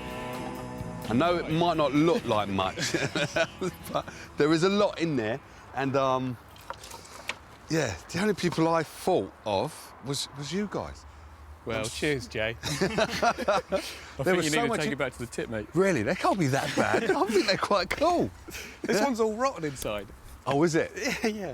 Oh, right, that's one pretty bad soft. one. That's one bad one. But there's loads here. Look, there's loads. All right, my plan was getting these drilled to the wall in some way, and having like kitchen utensils hanging off of them. Like a rack, kitchen utensil rack. Yeah, but we can make loads of them because look, we've got loads in there. Yeah, I've got loads. They're not too keen on Jay's idea, but do they have any of their own? Nice and straight, this one. Yeah, it's very straight. Make some boards out of that. Hey, they should form a double act. I mean, some of these curly ones do quite lend themselves to hooks or something in some way. Yeah, like if there's a Coat wall rack there. or something. Yeah, coat rack. See, now you're on my wavelength. This is what I like to see. OK, now the creative juices are beginning to flow. Is there some way we can, like, use a mixture of these bits as, like, a tabletop? OK. And then finish it off with a bit of glass on top to obviously flatten it? Yeah, no, I'm cool with that. But the budget, how much? Well, as soon as it's a table, it's a fair bit of work. Yeah, to it's go into it. going to be pricey. Well, I reckon it would be at least 450, 500, something like that. OK, I can handle that. So what I'm going to do, I'm going to shake on that and say 450, 500 for a table. We'll see how it goes. And just come up with something. Yeah, we'll come up with something. See that? Have fun with them, yeah? Yeah, we will. Cheers for that, Jay. All right, no problem. He certainly left us with a challenge this time. But it's just going to be a real challenge. I think we'll be able to do something with it. It's certainly interesting stuff to work with, but we've just got to work out how it can become something useful. It's not really shouting furniture at the moment, though, is it? The lads have up to £500 to make the table. Jay's got faith in their skills. Let's hope it's a wise investment. From sunny Sussex to the Scottish capital, Edinburgh is home to metalwork master Kev. And Jay has sent him the rusty trampoline. Got lots of good materials here, got quite a few good ideas in my head. We'll need to run them past Jay first, I suppose. Hello. All right, Kev, how you doing? It's Jay. So did you get the trampoline? I think that's what it was meant to be, yeah. It's seen maybe better days as a trampoline. I think it's time to start bouncing ideas around. So the idea that I had was basically to do some kind of like outdoor kind of thing. Yeah. It's all about sort of a nice table. We could make it fit for outdoors, but then if someone wants it to be inside, they can have it inside. An inside and outside table. Best of both worlds. How much is that going to cost me? What about 360? That's the deal, sir, because a table coming from you is going to be amazing. I think between us we've come up with a possibly good idea. So we're going to make a nice table. He wants it to be my style. So, yeah, that's what we'll do. Kev's style is inspired by the Scottish countryside and its wildlife, such as the national flower, the thistle, and Highland cows. I found this lovely big piece of wood, piece of oak, really nice sort of rustic piece of oak, and I plan to do the table sort of rustic and very organic as well. So I think we'll use this whole piece of wood for Jay's table, so he's probably got a lot bigger table than he's imagining. Don't be too sure. Jay's got a pretty big imagination, but an oak tree inspired table could be a match for it. Start cutting this up. I think we may be about to get some angle grinder action. Yep, there we go.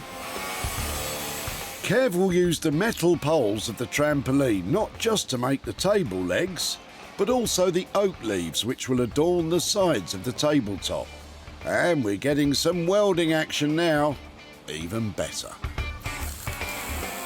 So there's an old saying that goes something along the lines of, from a little acorn, a mighty oak grows. It's quite appropriate, that saying, on this project, because from an old junk trampoline that was getting thrown out, we're going to hopefully convert it into a big, strong table. Wouldn't it be great if alongside the mighty oak tree inspired table, Jay made a mighty profit from his £360 investment?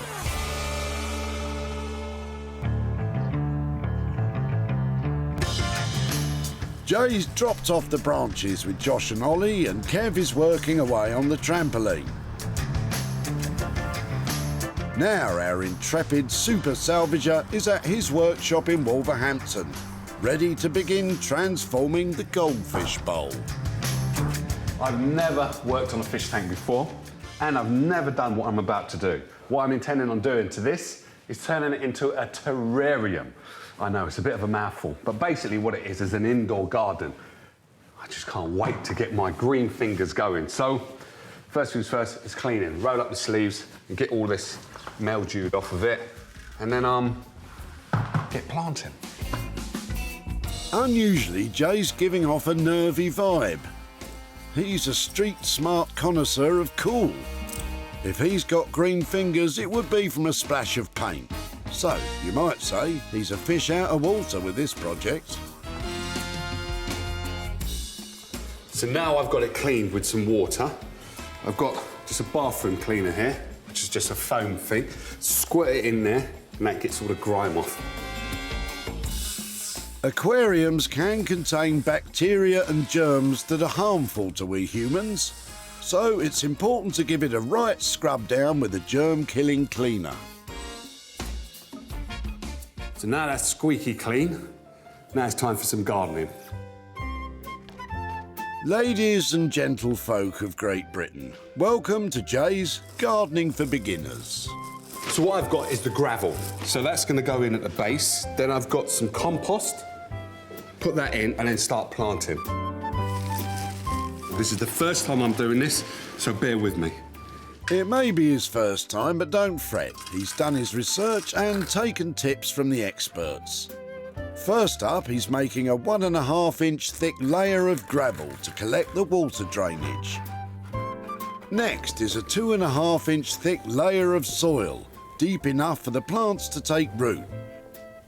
Jay has chosen soil specifically designed for succulents, thick, fleshy plants such as cacti, which retain water for long periods of time.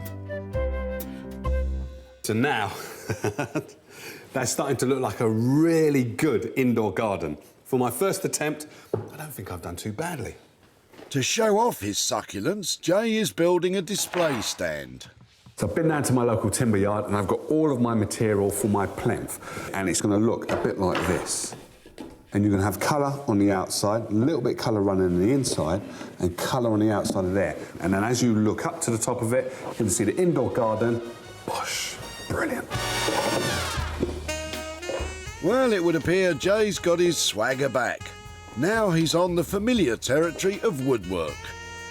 To add the colour, Jay is using sheets of sticky back plastic which will give the plinth a glossy sheen.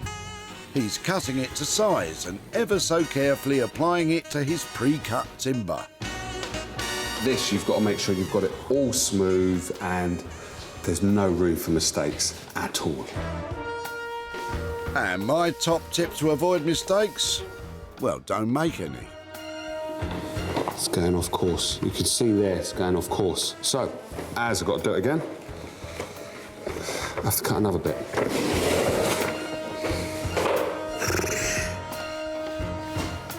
This bit just has to be perfect. If I don't get it right, then I'm going to have to use another bit, use another bit, use another bit, until you have none left. So once I get it wrong, the whole bit is wrong. Do we have a successful stick down this time, then? I guess not. So far, Jay has spent £37. Here's hoping his green fingers put a little green in his pocket too.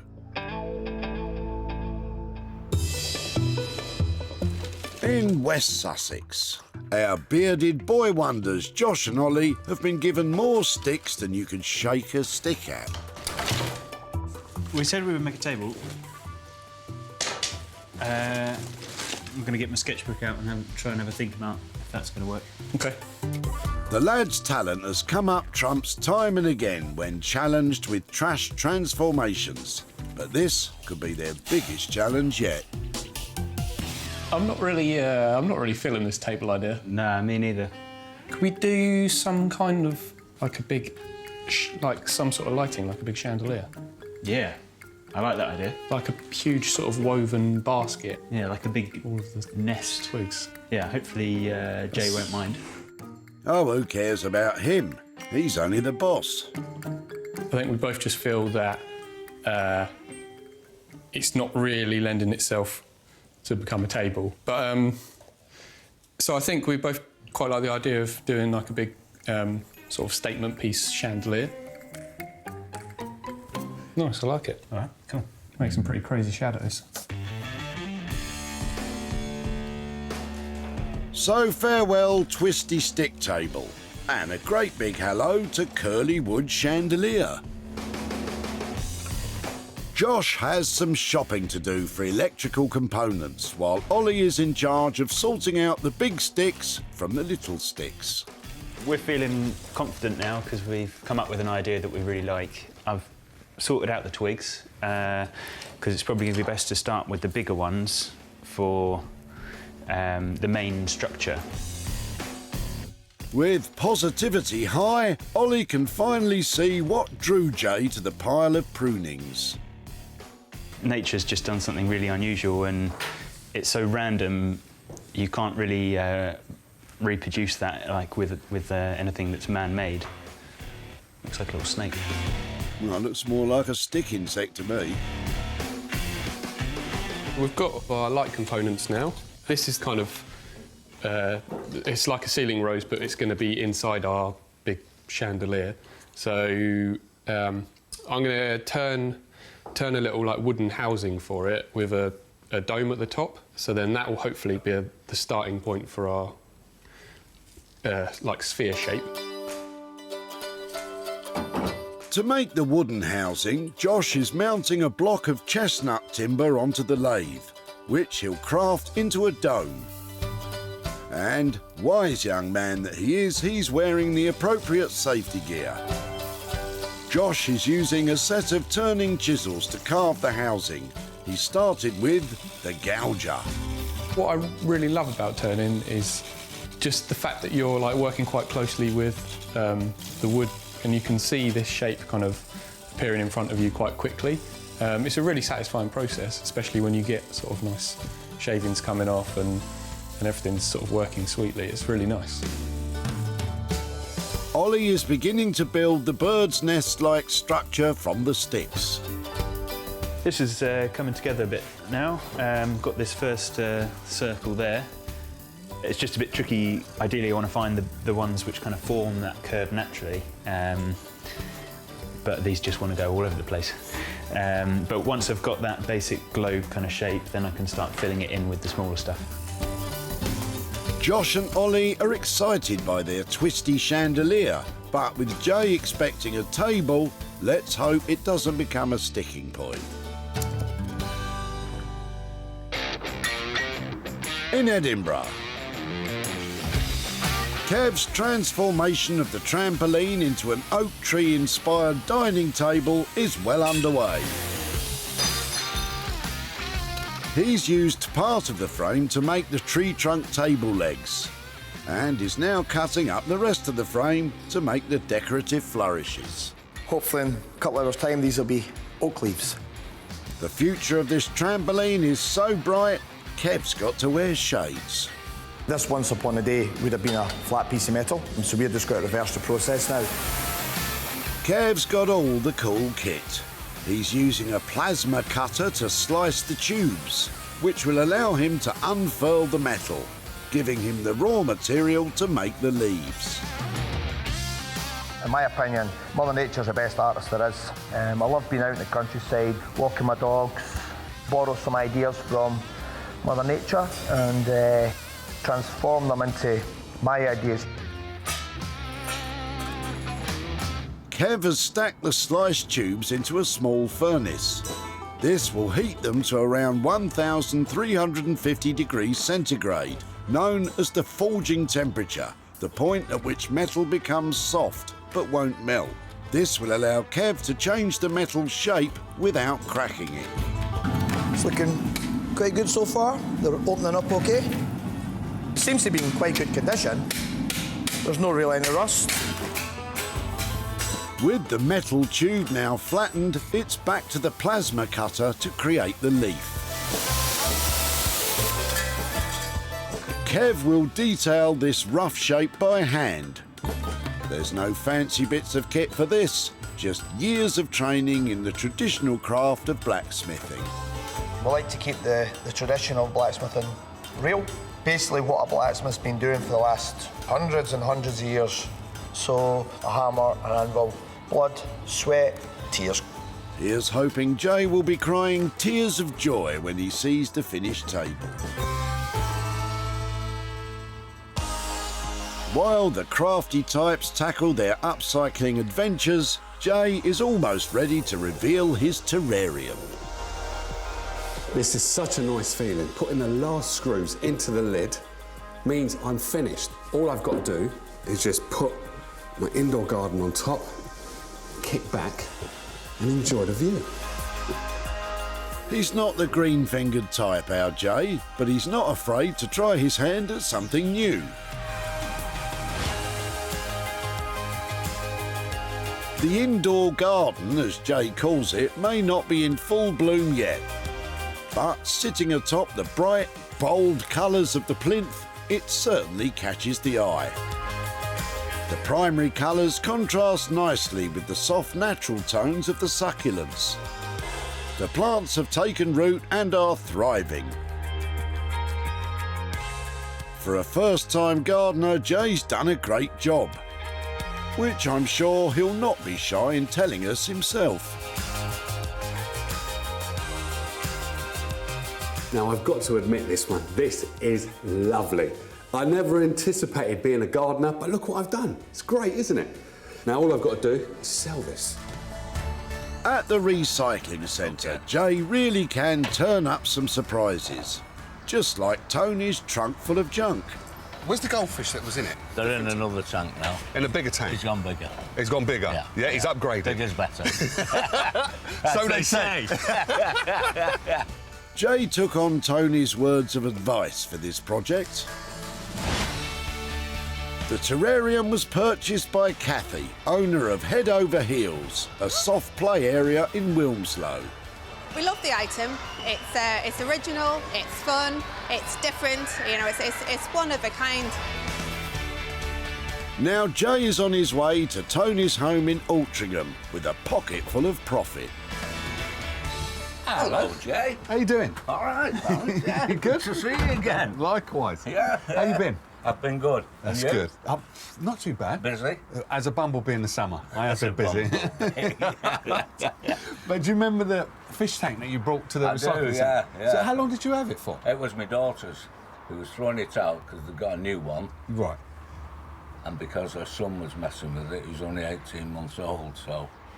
Well, you'd be pleased to know, or maybe not, I was the one that took this project on. All right, very good. And basically what I did with it is I turned it into a terrarium.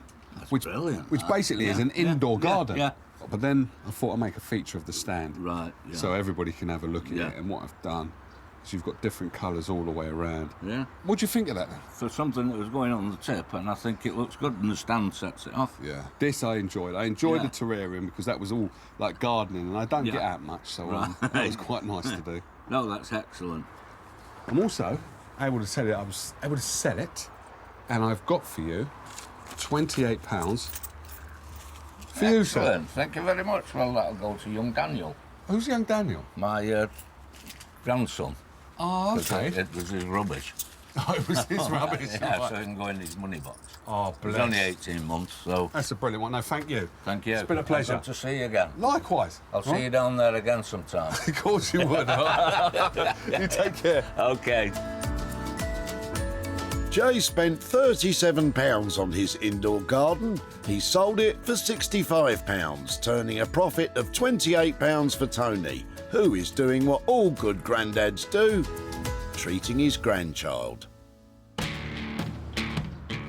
With one upcycling success story in the bag, Jay is heading to Kev's workshop to see the oak tree-inspired table. But Kev's got a confession. I've been a bit naughty on this. I've overspent by quite a bit. I think he'll like what we've done, but I've blown his budget, so I hope he's in a good mood. Kev has only one hope, that his trampoline into table transformation puts a spring in Jay's step and has him jumping for joy. Kev is inspired by Mother Nature. I think even she would be mighty impressed by this. The delicate iron acorns, twisting vines and leaves sit underneath the oak tabletop, with the tree bark left on the edges adding another nature-infused design touch. Kev has treated the timber and galvanised the steel so it can be used inside or out. The table is elegant and graceful, yet strong and sturdy, just like an oak tree. I'm impressed. Mother Nature is probably impressed. But what about Jay? This must be mine. How are we doing, Kev? How you doing, Jay? Okay, mate? I'm very good. I love it. I really do. Oh, man. Now that's more than I was anticipating and getting. I'm not even concentrating on the bottom. It's just that. Scottish oak, yeah? Yeah. Lovely. Nice. See, now that just leads me to the bottom. Now, this is the... God, blimey. What have you done? Oh, man. Well, you see the acorns? Yeah, and see the wee bits? Yeah. That's the springs. Oh. Because we didn't know if it was going to be like on a decking or a patio or we're going to take it into a kitchen, right, we galvanised it okay. so it wouldn't rust. And the timber, it's been treated as well. It's been oiled, so that should be quite happy outside as well. Cool. So, I love the acorns, though. That is a perfect touch. Acorns, then you've got the oak on top. I am over the moon with this one. It's much more than I expected. Jay is blown away by the skill and artistry of Kev's work. But will he blow his top at Kev's overspend? I love it. I love it. But I've got to love the budget as well. What are we talking like? Because I left it, what was it, 350 I said on this, yeah? I think he's said 360, but... 360? Oh, come on, knock off that tenner. Yeah. No, all right. How much did we do? Because of this beautiful piece of oak, I've had to go over a bit. You've gone over? OK. Well, God, blimey, how much did you go over? I'm about 115 over. It's about 475. All right, 470. That's not too bad, because we've got Scottish oak, we've still got the trampoline, and we've got some acorns underneath there. And some pieces you have to go over. Now, this is exactly what you needed on here. I think you picked it right. I'm confident with this one. A few clients have been into the smithy recently, and if I'd let them, I could have probably let them take it away there and then. Wow. Kev, nice one. Pleasure, right. mate. Take care. Cheers for that. It may be over budget, but Jay is still confident he can make a profit. Jay did appreciate the effort I put in. You know, he was really getting involved with all the elements underneath. You know, there's quite a lot going on under this table, and he was really enthusiastic about all the effort that went into underneath. So that's a nice reaction to get. The trampoline certainly looks very different from when Jay spotted it in the back of Abigail's boot. It had been left to rust and was about to hit the skip when it caught Jay's eye. This has just been in the garden for about a year, Right. rusting away. So I thought, yeah, it's time for the tip. It escaped its fate and was born again in Kev's expert hands. Jay is heading to Abigail's home in Altrincham to show her what became of her kid's trampoline. Hello. Hi, how's it going? How you doing? Really nice to see you. Likewise. So do you remember the trampoline frame that you brought down to the recycling Yeah, I centre? do. So how long did you have that? Oh gosh, a couple of years, I think. Oh, was it? At least, yeah. So it was in the back garden here, was it? Yeah, that's right. And then the kids are not using it anymore, or? No. Well, when we moved here, Right. the garden just had like different dimensions, and it was just really too big, so it didn't put it up. So Okay. it's just in a corner, sort of like rusting away. Well, you'll be pleased to know I took it to a guy called Kev up in Edinburgh, and he turned your old rusty trampoline No way. into... Let me show you this. Oh my gosh. It is amazing, isn't Yeah. it? Oh, it's beautiful. So basically, Wow. what he's done, the bottom bit is your frame. Yes. So he's turned it into Okay. the actual legs, and you've got like Mm. acorns there, oak leaves. That's gorgeous. and then he's put a bit of Scottish oak on top, just to top it all off. But it doesn't look like a trampoline anymore. No, it certainly doesn't. Who would have thought you'd turn a trampoline into a beautiful table like that? I'm glad you think it's beautiful. So did someone else who bought it. Oh, really? And I'm pleased to tell you that I have for you £275 profit. Seriously? Yeah, for your old rusty trampoline. Oh my gosh. That's yours. Thank you so much. Is that all right? Wow, that's amazing. So what are you going to do with the money? Oh my goodness. Well, we're actually moving again in a couple of months, so I may as well get them a new trampoline. It would help. You need to get them a new trampoline. I do, yes, okay. I do. So you're moving again, and you're going to get a new trampoline for the kids so they'll be bouncing away. They've been asking, so that's good. I will. There you go. Thank Great cause. you. All right? All right. You take care now. Take care. Bye. Jay paid Kev £475 to transform the trampoline. He sold the table for £750 to a private buyer, giving Abigail £275 to buy a new trampoline for her kids. Lucky them. In West Sussex, Ollie and Josh are ready to unveil their twisty stick chandelier to Jay. He's expecting a table, but sometimes you just have to take what you're given. I hope Jay is all right with what we've made. I think he's going to be a bit surprised, isn't he? Cause, I think he'll be surprised, but... yeah, he's expecting a table and we've given him a chandelier. So he'll definitely be surprised. Whether it's good surprise or bad surprise, we'll find out.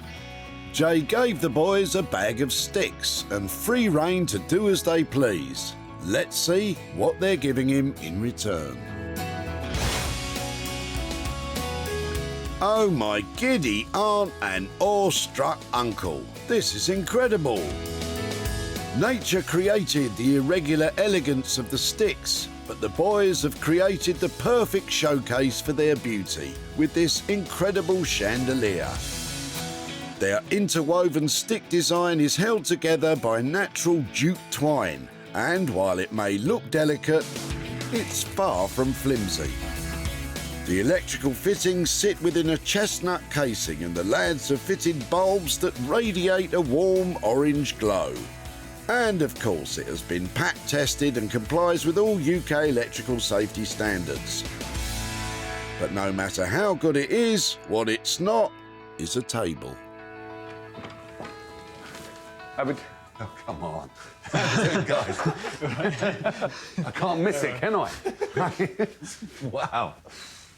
Touch your light, Andres. It's definitely not a table, but it's amazing. I know, I like it. Wow. Oh, God blimey. I can't get over it. I'm trying to see how you made it. I can see the string, I get it, and... No, I've got to shake your hand again. No, well done, well done. I'm loving it, I'm loving it. This is proper amazing. It's really cool, but... We did think about the table. Yeah, that's what we said, a table. Where is it? Yeah, we decided against it in the end. And I think we're quite happy with that decision. Yeah, it wasn't really ever going to work as a table, so... OK, I think this is better than a table, actually. And it shows the beauty of the material in the sense of, like, the table you would have had, like, plates on it or something, it would have always been hidden, but this, it's just like a showcase piece. It's like, wow. I can't get over it. So how did you do this, though? Really, how did you do this? Because obviously this is held together, isn't it? It's not glued together, is it? No. Is it tight? It's all just bound together with string. So it's strong, yeah? It's not going to come apart if I touch it? No? No, it's pretty rigid. Oh, wow, yeah, you're right. Oh, blimey. Now that is very clever. Very clever. All right, the next question is, how do I change a light bulb? You've got to get someone with real tiny arms. Josh and Ollie have pulled it out the bag again, and this has to be one of their most imaginative creations yet. But what about their budget of £450 to £500, which was agreed for a table? Budget, how do we do? Because I left you quite a big budget. Well, now it's not a table, it must be a lot cheaper. I'm talking about £20. Yeah, you wish. I know. I think this might be more work for the table, Jay. Whoa, steady on that. Steady on. How much? How much? No, I think if we called it £450, I think we'd be happy with that. Seriously, £450 for a one-off lamp? Come on. I'm happy with that, man. That's brilliant. Cool. Cheers, Dave. See you later, yeah? See you later, man. Take care. For Josh and Ollie, it's another tip transformation success. It was good, wasn't it? Yeah, it was good, yeah. Jay seemed really happy with it. Yeah. And yeah, we were much happier after we decided to make a chandelier instead of a table. Yeah. Yeah, it was definitely the right decision, and yeah, Jay's reaction kind of cemented that as well, so it's good. Colin was about to sling his prunings in the skip when Jay stepped in to save them. I am surprised he wanted it. What he's going to do with it, I haven't got a clue. Jay's eye for a hidden gem spotted their potential, and Josh and Ollie's skills did the rest. The chandelier was sold to a luxury furnishing shop in Cheltenham, and owner Jonathan thinks it's just what his clients are after. We've never seen anything like it before, so it'd be interesting to see who buys it.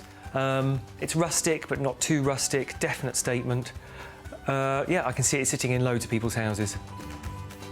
Unfortunately, Colin isn't available to meet with me again, but I have a fantastic 50 quid profit that I'll be sending on to him for his branches. Jay paid Josh and Ollie £450 to transform the sticks. He sold the chandelier for £500, turning a profit of £50, which, rest assured, will be making its way to Colin. Jay saved 3 pieces of junk that were destined to be rotting in a landfill site. But now each and every one of them, with hard graft and creative flair, have been given a new lease of life. It takes a truly talented maker to turn tip finds into one-of-a-kind items. But Kev, Josh and Ollie have pulled it out of the bag. They've turned my trash into hard cash.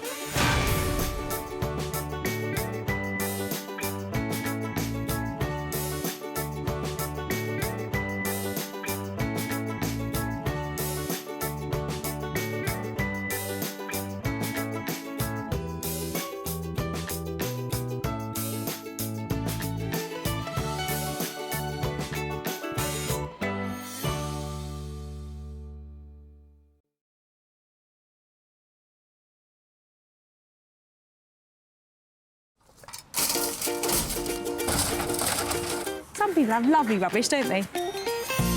How do you make money for nothing? Are you chucking that, really? We are, yeah. The answer could be hiding in the 20 million tonnes of household waste we throw out every year. Presume it hasn't come straight out of the sitting room, then? That's why entrepreneur Sarah Moore My colour? wants to get her hands on things before they hit the skip. I'm a passionate buyer, maker and user of old stuff, and I've turned that passion into a money-making business. I make new stuff out of old stuff, and I sell it for a profit. And with some of the country's elite designers and makers. What do you think? I think it's beautiful. Is that it? Yep. She can transform her finds into desirable, Absolutely amazing. valuable, Goodness, I love it. and let's hope, saleable items. Oh, my word. If Sarah is successful, then she can hand the profits back to the very people who had no idea there was cash to be made from their trash. I didn't dream it would ever come to anything like that.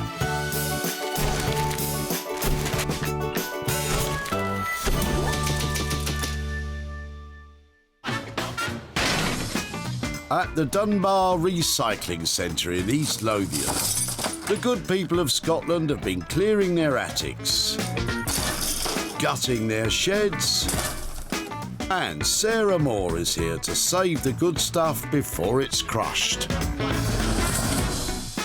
It's woman versus machine. I am not letting anything get crushed by that thing that I think I can turn a profit on. Sarah's not messing about. What else are you dropping off?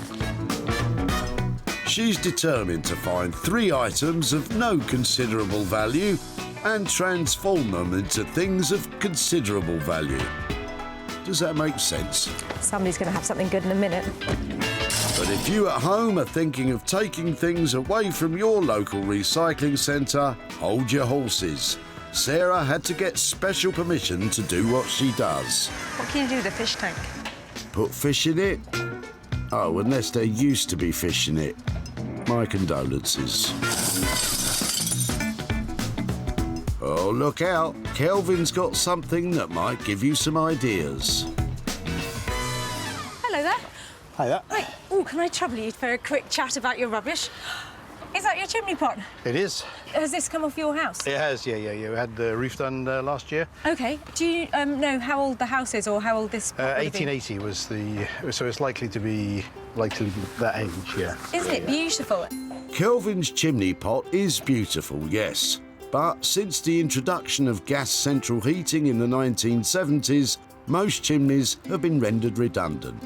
There's going to be a fillet full of soil and... A garden feature? Yeah.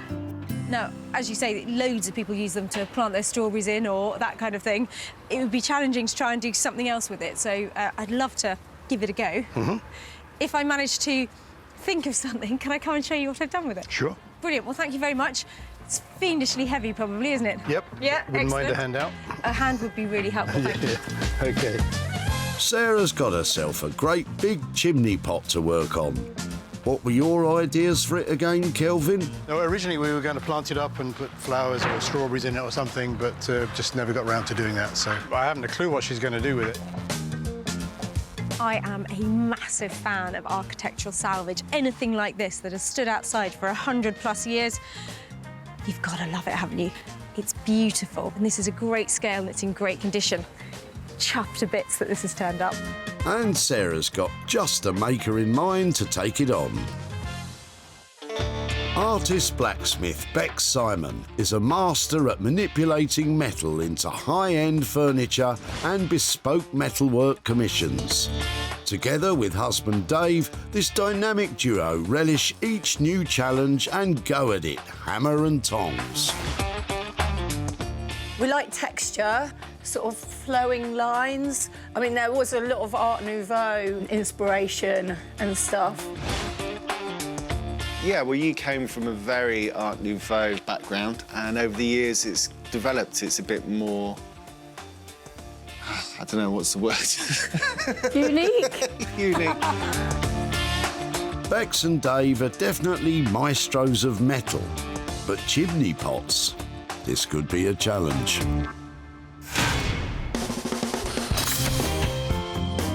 That's one item earmarked for an update.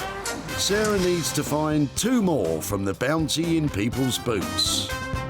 Or sunroofs. Well, that's one way to do it, isn't it? Looks like the car's got antlers. Dear, oh dear. Now that's more like it. Raymond has chosen the sensible option and put his rubbish on the back seat. But is it something Sarah will see potential in? Hello there. Hi. Oh, hi, I'm Sarah. How are you doing? Hi, my name's Raymond. Hello, Raymond. What have you got here then, Raymond? Well, this was a friend of ours it belonged to, and she hasn't got in the room. OK. So she really liked it too. Yeah. Raymond acquired this old wooden trunk from a friend. She wanted to do a project on it, you know, maybe something like yourself. Oh, fantastic. And had intended to renovate it herself. It looks like most of the bits are there, so would it be possible to let me have it to see if I can do something with it? Yeah, sure, because I was going to put it in skip. I'd love to have it. And if there's something that can be done, would it be possible to come and find you and show you what has happened to it? Certainly can. Thank you so much. Thank you, Sarah. And I'll come and find you. Nice Thank to meet you. And Thank you. Bye-bye. Thank you. Bye. Sarah's got herself a broken old box. But what do you think should be done to it, Raymond? Well, I think really she should keep it as it is, really, because it could be a useful item, you know, for storing things. But it's quite a big project, actually. You said it, Raymond. Well, it might not look much at the moment, but I think this chest is rather charming. It's broken, it's missing a few bits, but it has got some redeeming features. Somebody's already had a go at making it look beautiful. We're just going to have another go. And Sarah's got just a maker in mind. Emma Walker is a self-taught furniture restyler. With her best friend Badger by her side, she uses wallpaper and other materials to give forgotten furniture a fresh new look. I'm obsessed with design, and I'm obsessed with the right wallpaper going on the right piece in the right way. All my personalities are reflected in all my work. Whatever the mood takes, it's going to come out in the furniture. Yeah, loads of personalities, me. OK, Emma, but even with the best wallpaper in the world, you might just struggle to make that old thing desirable.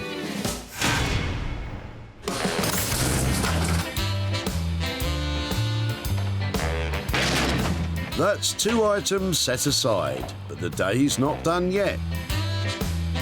Sarah still needs to find something she can work on herself. And round about here, if you snooze, you lose. No rest for the wicked. Well, if you change your mind, then Bill might have just the thing. Hi, I'm Sarah. Hi there. Hi, pleased to meet you. Bill. Bill. Hi there, Bill. Giving up on the bed then? Yes. I'm selling my cottage in a village not far from here. OK. And unfortunately, it's surplus to requirements now. When did you buy it? 1996. It doesn't look like it's that complicated to put together, because I've had a few beds that are tricky.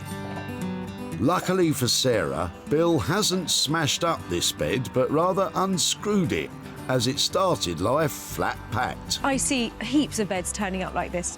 Build-it-yourself furniture isn't known to stand the test of time. Do you think it's a better build quality back then? Yes, I think so. So a 20-year-old flat-packed bed is practically an antique. So you don't have the slats?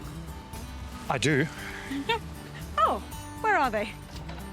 They're on the back seat. That really helps me out. So may I take it away? You certainly can. Brilliant. It's not what Sarah usually takes a fancy to. It's mass-produced and inexpensive. Thank you ever so much. I'll come and find you in East Horsley. Look forward to it. Yeah, brilliant. Thanks a lot. Bye-bye. Bye-bye. But what does Bill think Sarah will do? I've got no idea what she's going to do with it, but if it gets another life, I'll be more than happy. Well, they just don't make them like this anymore. Well, they make them quite like this, but this is a really good quality, practical piece of bedroom furniture. And it's made of solid pine, so plenty of potential. And with that, Sarah has all her items. Bex and Dave will get the home fires burning for the chimney. Emma will paste on some profit to the trunk. And Sarah will get the Allen keys out to tackle the bed. I hope it comes with instructions. Well, things might be cooling off here at Dunbar, but I've got some hot stuff to take away. Let the fun begin.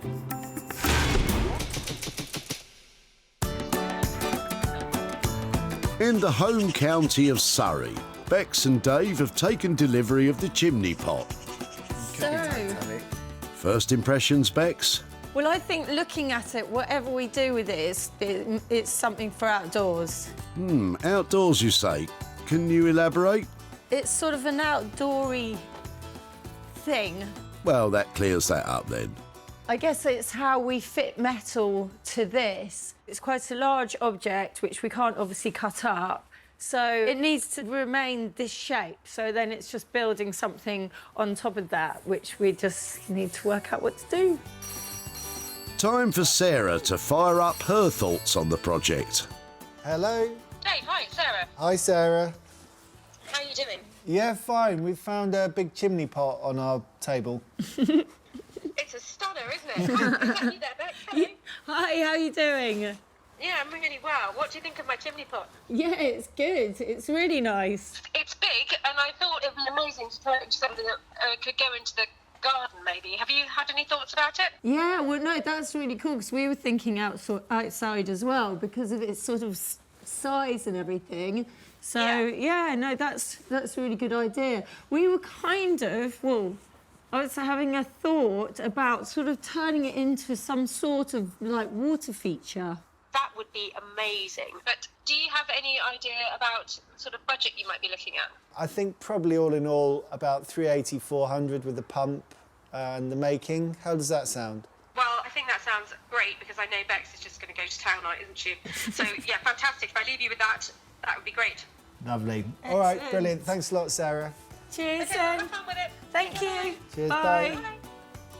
So, there we go. Yeah, water feature. Water feature. I think that would be really nice. Really nice. The guys have agreed a budget of around £400, but with such a big project planned, will their optimism go up in smoke? From Surrey to the seaside holiday haven that is Brighton. Sarah's brought along the old wooden chest, hoping wallpapering Wonder Woman Emma can paste on some pizzazz. I hope she brings me something that challenges me somewhere along the line, because I thoroughly enjoy that. Be careful what you wish for, Emma. Well, this old railway trunk has definitely seen better days, but I'm going to send it on a whole new route. I bought it to Emma in Brighton, and I think she's going to make it look fantastic. Just hope she takes it on.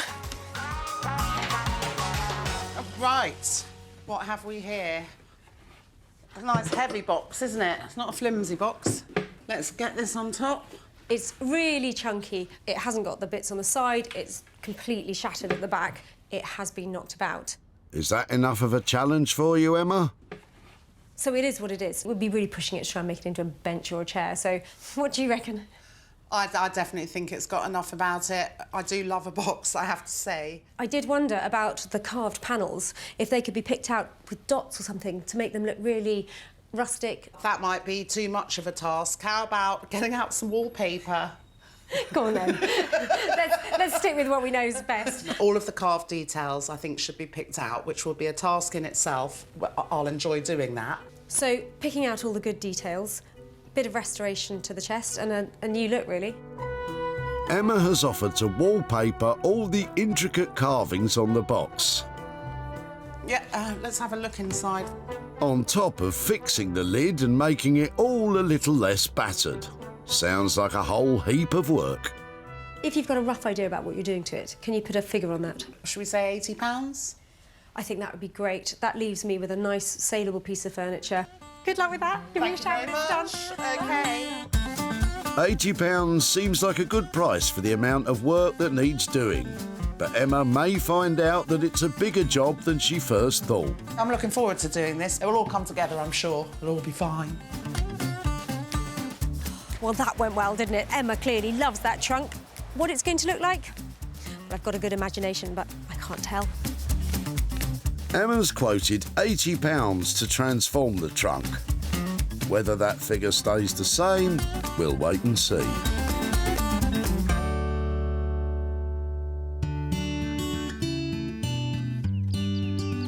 In the charming Sussex countryside, Sarah's at home in her workshop with a bed that needs to be saved. What was it about orange pine that we loved so much? I mean, look at it. It looks like it's been on a cruise. But this bed, back in the day, everybody would have had one. There'd have been hundreds, thousands of them in bedrooms. Just after you got rid of your futon, you got one of these. But today, it just doesn't cut the mustard. It's not luxurious, it's not comfortable, and it's not plump. And this bed is ripe for a makeover. If I can reposition it and make it look like something that's just come out of a catalogue, then I've got a fair chance of selling it. Just come out of a catalogue. Setting high standards today, Sarah. Good luck. What's the plan? So I'm going to use this fantastic solid wood frame as a structure to make a new, bigger, better bed. I'm going to pad it, I'm going to clad it, and I'm going to give it a beautiful glossy fabric. Quite the to-do list, Sarah. Where do you begin? First job, time to create a whole new silhouette for the headboard.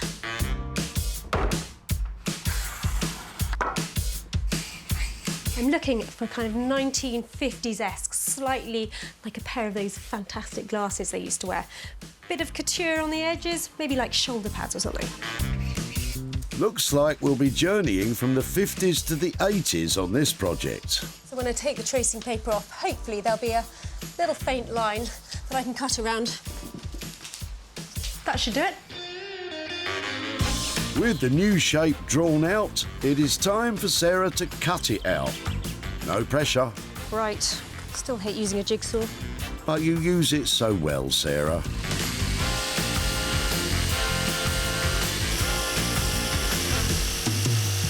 Really don't want this to break on the corner and make a messy curve, so hopefully that's the hard bit done on this side.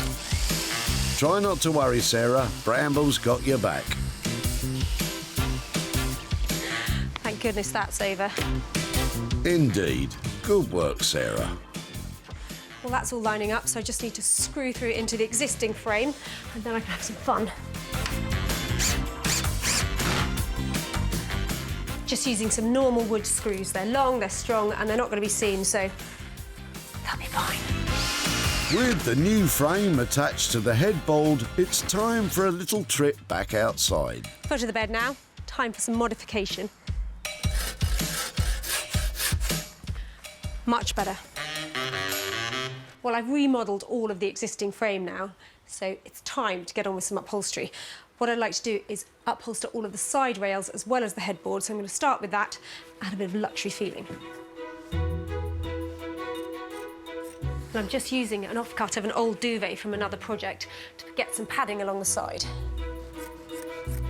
This is definitely the thriftiest way to get this covered, probably the trickiest. You want to pull it really tight when you're doing this. Always about tension in upholstery. Sarah is making sure that the upholstery meets all UK safety standards and is using fire-retardant materials. Time to get the calico on. Staples are cheap, so use loads and you'll get a good finish. I've never made a bed before, let alone upholstered one. Well, if you mess this up, Sarah, you're on your own. You've made your bed. With the padding complete on one section of the bed, Sarah begins padding out the new headboard. So this is a really good piece of foam. It's high density and it's going to give this headboard a lovely, luxurious feel, that kind of plumpness we all want in our homes today. Just got to cut it out now. That's gone on nicely. Time to cover it in the right fire safety material. That's what we like to hear, Sarah. That's more like it. That profile has actually come out really well. Better choose some fabric now, though. Having spent £50 on materials so far, the pressure is on for Sarah to deliver what is an ambitious plan.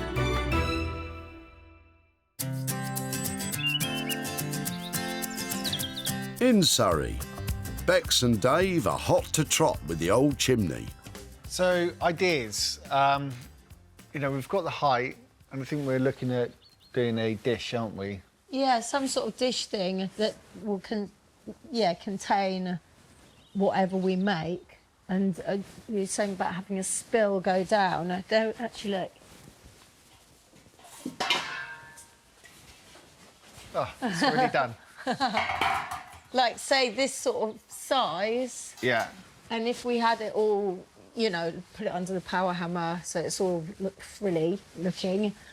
And so the water comes down. Obviously, we need a trough type thing here. Time to break out the chalk. The pump's going to sit in here somewhere. Then there's going to be a tube coming straight up through the bowl, all the way up to the top. And then the water's going to follow down. Well, we'll do some... this stuff, and then over the edge. Sounds good. I like it. Good man, Dave. Let's get cracking.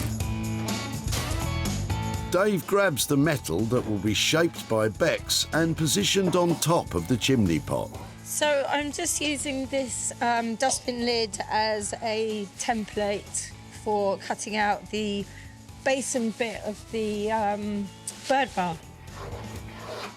I'm just going to get the fire going because we're going to forge out the dish for the water feature. The age-old art of forging is to make or shape a metal object by adding heat to it, before giving it a good old hammering. But first, you need the object. I'm just going to grind off the slag here, so you've got a nice crisp edge for forging.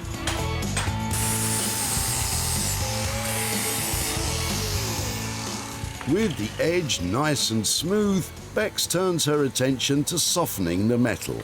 I'm just going to heat up that edge and then put it under the power hammer, forge that bit, and then just go around, you know, cooling down some bits and heating up the next bit. When you pound it with the hammer, the heat travels around. It gets very hot holding it. In the meantime, Dave is fabricating a base for the structure. This will add extra stability to the chimney and house the pump and other materials that will make the water feature functional. Just love the way metal moves when you heat it and hammer it. I mean, you know, this is totally freestyling, but it's just lovely. Really nice. Bex's passion for metal is matched only by, well, Dave's passion for metal. How's things going, Dave? So I've cut out the base of the trough. So I'm going to roll some rings and weld the rings on the side to create the trough. And then I just need to tidy this up as well. So should we have a look at how we're going to put this together? OK. We need this to fix securely onto this base. Yeah. So I'm thinking either we do some prongs that it just slots over, yep, or roll a ring that it will slot into. That's going to go in the middle. Yep. There. Then I'm going to roll the rings around the edges here to create the trough. And then your bit. I'll just put the frill on. And then we're going to have the thing up here. The surprise. About, what, that high? Yeah. Something like that. And then we're going to have water down here, off here, into there, into the stones. Yep. It's nice. It's looking great. There's a bit left to do on it. Yeah, just a bit, as always. OK, guys, we can take a hint. We shall leave you to it. Good luck. I think you're going to need it.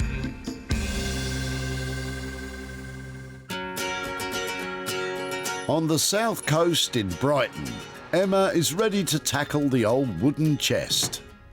So Sarah's bought me an old box, and I do love boxes. They're useful and they can be really pretty as well.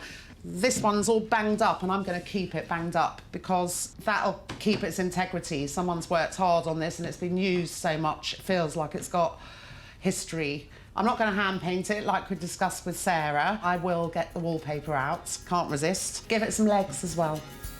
So it's a complete renewal job for Emma, keeping its character but endeavouring to revitalise the box. I say I'm going to keep all its dings and bats, but not the one up front here where there used to be a keyhole and there's a big gash, so I'll need to fill that so that there's a nice straight line for the lid meat in the box. Wonderful, Emma. We're up and running. Working fast with wood filler is essential as it dries very quickly. Always reminds me of icing a cake. I was never any good at that either. Just eat the cake. Cake. That'll do for the first one, because it really is tough stuff. It really does dry hard. The wood filler is being applied to the box and the lid.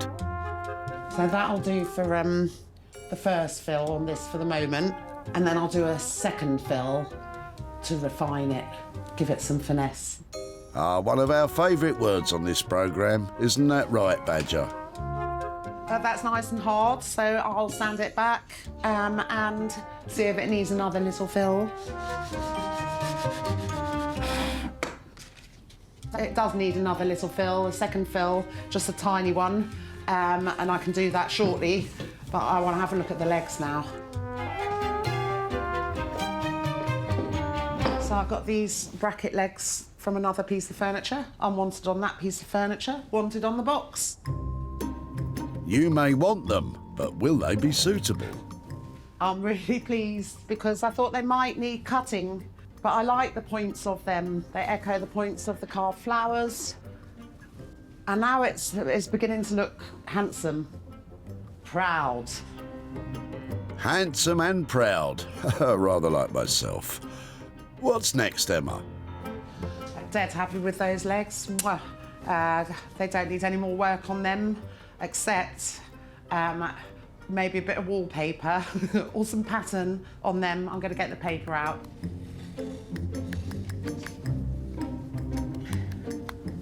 Get rid of the air bubbles. With the air released, Emma takes the box outside to focus on the design. So usually I'd prep a piece, but I'm not really going to prep this. I'm just going to give it some homemade chalk paint and see what happens, because I want all this to be evident. It's not going to stay like this. I just want to do layers and layers of washes in the same sort of tones of stone with a hint of green, so I can build up and it will have a nice patina, or patina, as some people say. And that, for me, takes just layers of a bit of experimenting and layers of washes and some varnishes in between, and we'll see how it goes. That's quite a lot of work you're talking about there. And all for £80. That will be some achievement. At home in her workshop, Sarah is putting the finishing touches to her revamped bed. Well, the bed's all together now, and it's got a really strong look. Just hope it's one that somebody likes. When discovered, this flat-pack bed had reached its final resting place.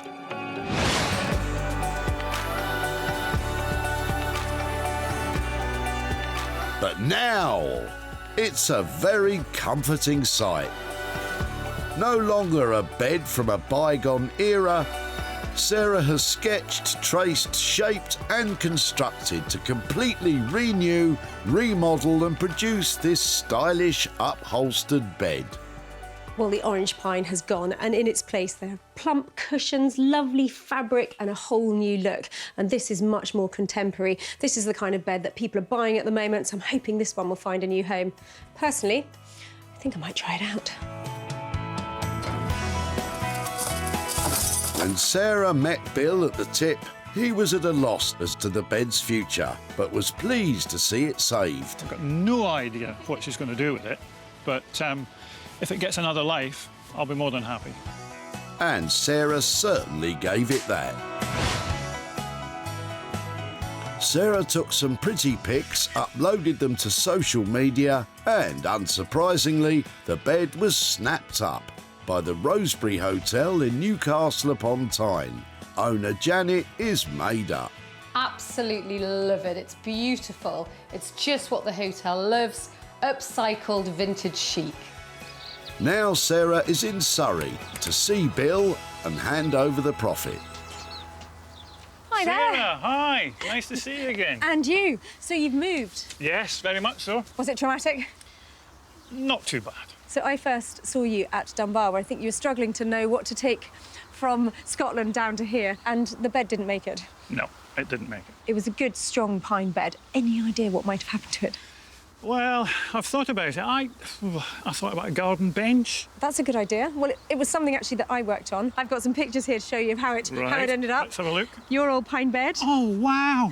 That's fabulous. That is a lovely reaction, thank you. It really is. I have given it a new headboard. I have padded the side rails. I've painted it, and it now looks like that. That is fantastic.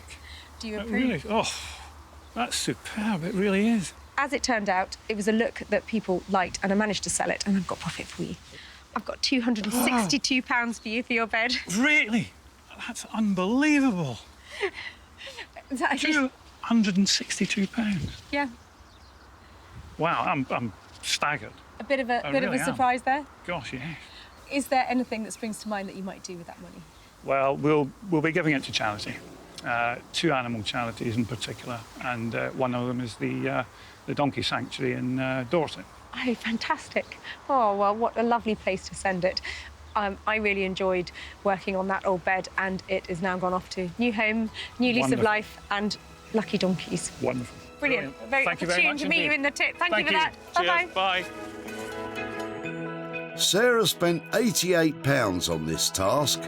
The bed was sold for £350, leaving a profit of £262 for some deserving animals.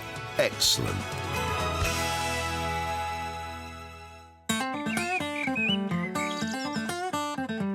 In Surrey, Sarah is on her way to see Bex and Dave to find out how they've got on with the chimney pot. I think she'll like this. Yeah, it's fun. It is fun. It's a fun piece. We've done something that suits the chimney pot. I'm hoping that she will like it.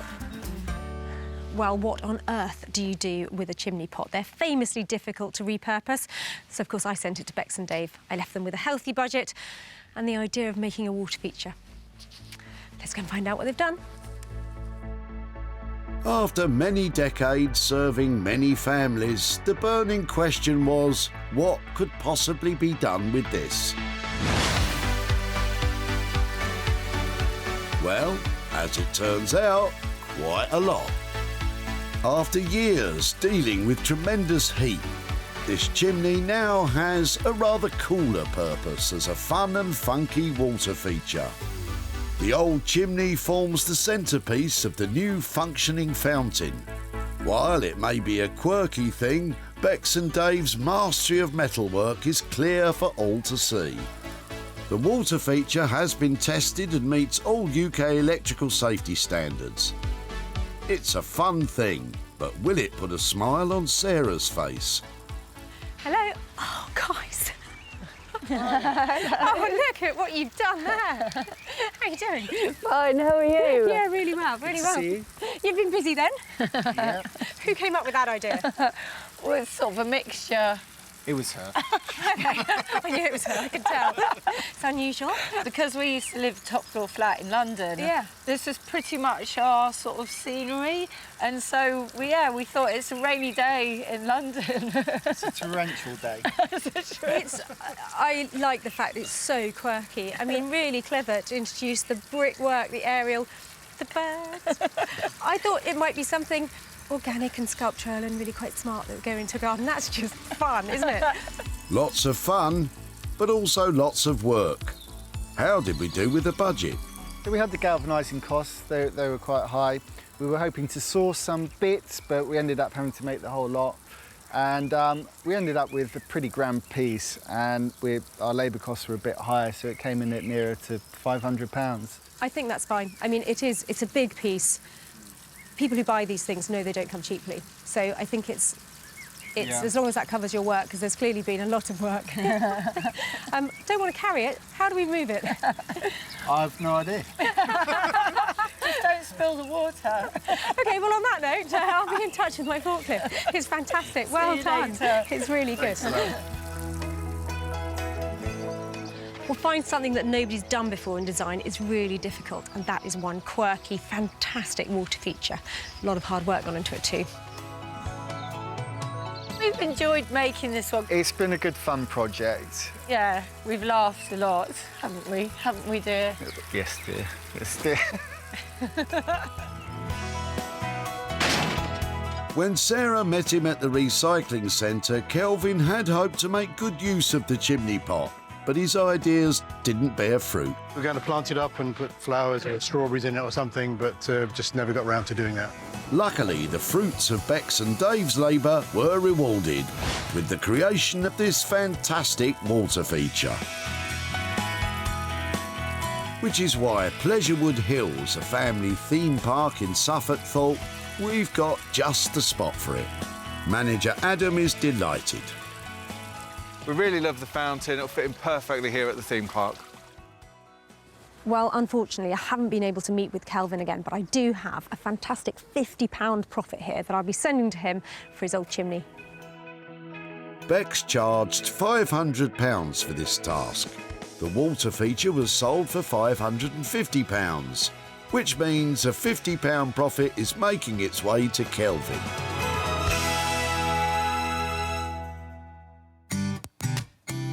In Brighton, Emma's finishing her work on the old wooden chest and is waiting for Sarah to arrive. I really want Sarah to like this because it was a banged up old chest. It still is, but with hopefully with a bit of charm. Well, it's a really dull day, but I'm hoping Emma is going to brighten it up. She took on that chest project, which was tricky to say the least. I'm hoping it's gone well. Let's go and see. It was a dilapidated box that Sarah left Emma to work on, with bits of it hanging off left, right and centre. It would take more than a covering of wonderful wallpaper to sort this one out. The challenge was to turn this into something delightful and desirable.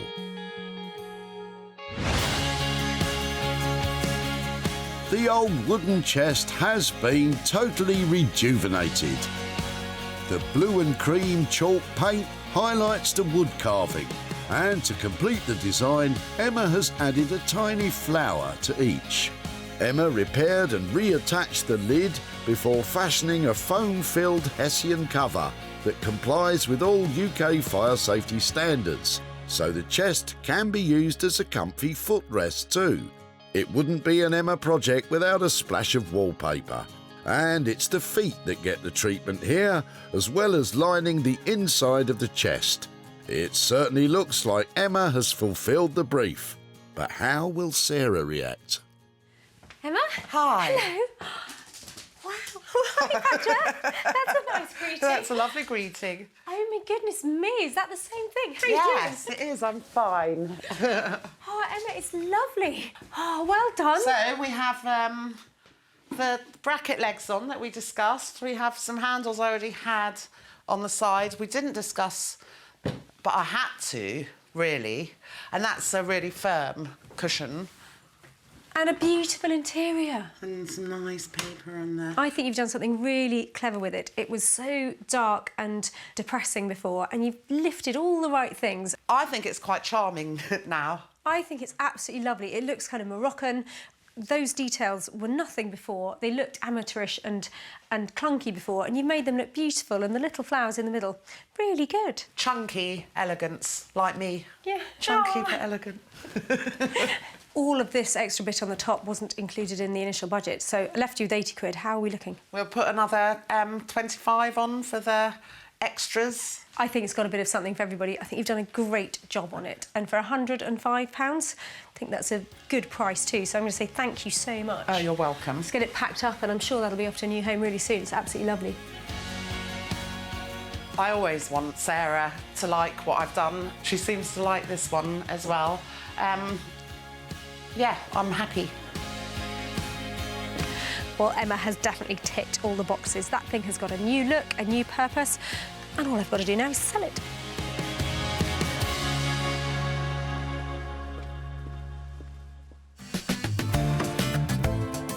Raymond was trashing his old trunk, but Sarah wanted to give it one more chance. Could be a useful item, you know, it's quite a big project actually. It headed south for some TLC, and in Emma's skilled hands, it went from grimy to gorgeous. After being advertised for sale online, the chest was sold. And now Sarah is back in Dunbar to show Raymond how things turned out. Oh, hello, Sarah. Raymond, lovely to see you. Goodness. How are you? Not seen you for a wee while. Well, you look like you've undergone a slight transformation of your own. Yeah, I know. This is the last time I've seen you. It was just the moustache, now it's the beard. Talking of transformations, I took your trunk down to Brighton to somebody who did have time to do something to it, to a lovely lady called Emma, and I've got pictures here to show you. Oh, this is going to be exciting. OK, well, I'll put you out of your suspense, because it now looks... Oh, my goodness. ...like that. Wow. So, what she did to it was put that lovely soft top on it so it can be used in a bedroom to sit on. She's painted it blue. She's made fabric especially for it. And beautiful. Can I have it back, please? To think that it was going in a skip. well, I'm really pleased it was saved because somebody has actually bought it. It's going to be loved and cherished, and I've got the profit for you. I've got £115 here. Oh, wow. For your old trunk. Wow. Wonderful. Thank you kindly. Do you have any idea what you might spend it on? This money will go to the future vet bills. Right. How many furry friends have you got? I've got a dog and we've got 3 cats. OK. Yeah. And they do need looking after, don't they? Certainly do, yeah, and this go really well for the cats and dogs. Well, that's fantastic news, and I'll tell Emma because she has a little dog called Badger, so she'll be really pleased that that's going to look after your crew. Well, it was lovely to catch up, and thank you so much for letting us have that old box, because it could have gone in the skip. It was lovely to see you there. Yeah. Thanks so much. Great, thank you. Great to catch Thank up. you very much. Bye-bye. Thank you. Bye-bye, Sarah. Bye. It cost £105 for Emma's work. With a sale of £220, it's left Raymond with £115 profit. Sarah salvaged 3 items from the tip. Bex and Dave engineered some fun with the water feature. Emma worked her magic with the wooden chest.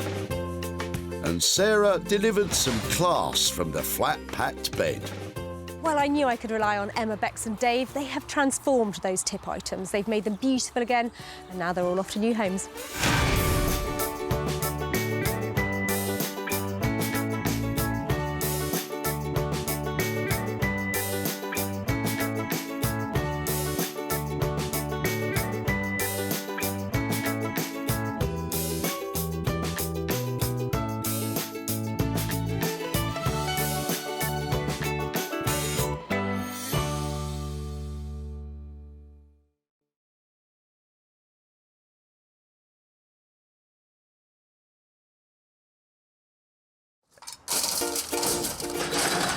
Ooh, this looks interesting.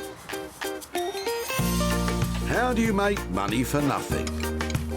There's loads of metally goodness in here. The answer could be hiding in the 20 million tonnes of household waste we throw out every year. The moths have been at this, Tony. Yes, they have.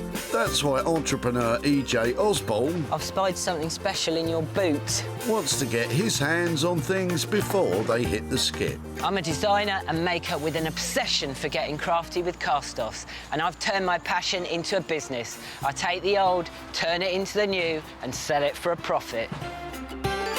And with some of the country's elite designers and makers, It needs to be given some happiness. It does. I don't have a choice, do I? No, you don't. I'm sorry, Neil. he can transform his finds into desirable, That is spectacular! Oh, my goodness! valuable, and let's hope, saleable items. Oh, my goodness! If EJ is successful, he can hand the profits back to the very people who had no idea there was cash to be made from their trash. That's unbelievable! Oh, my goodness!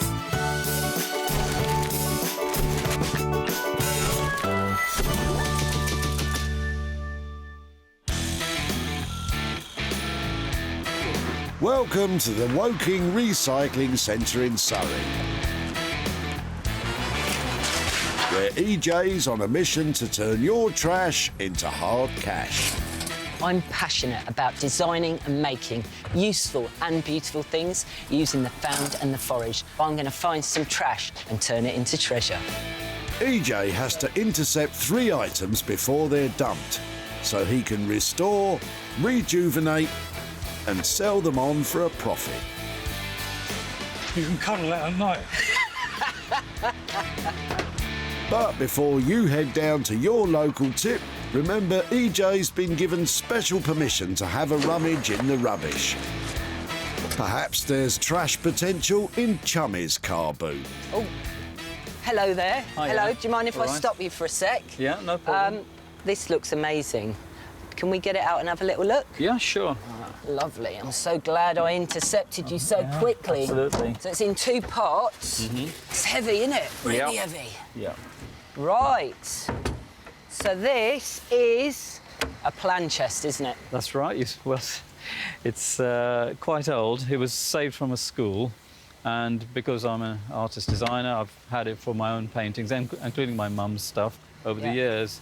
And then, in turn, with my 2 kids, It became a bit of a family chest of drawers for your odds and bobs, did it? Chummy also has the missing bottom drawer. Is it kind of warped with age? Does it not quite sort of fit in? It's only a tad tight. It gets jammed. I'm going to ask you if you would let me have it. Yeah. If I do something wonderful with it, can I come back and show you what I've done? Oh, that would be terrific. Yeah? Absolutely wonderful, yeah. Yeah. First item in the bag, and EJ's a happy hunter. What do you reckon, chummy? I'd be so excited to see the next stage of its life. I just can't wait to find out more. Now this is really exciting. You do not see this down at the tip every day. And Chummy was genuinely sad to see it go. Well, I've got plans for this that'll keep it going for years to come. And EJ knows just the people to bring these plans to life. Tom and Johnny revel in restoring all things furniture to former glories. This dynamic duo relish a challenge and combine traditional techniques with a modern twist.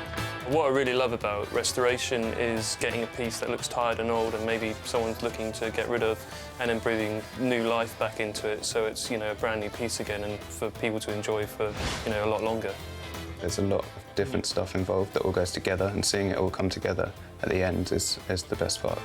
These drawers are a long way from the finished article, but Tom and Johnny will try to bring out the best in the plan's chest. EJ's found one item and he's beginning to think everything is coming up roses. Are they for me? But he needs to stay eagle-eyed and ever vigilant if he wants to save more tipped treasures from the Crusher's merciless claws. Where's the chairs to these two cushions? It's in a skip. I haven't got it no more. Shame. Why haven't you got it? I know. EJ's only got himself to blame. In this game, if you're not quick, it's gone for good.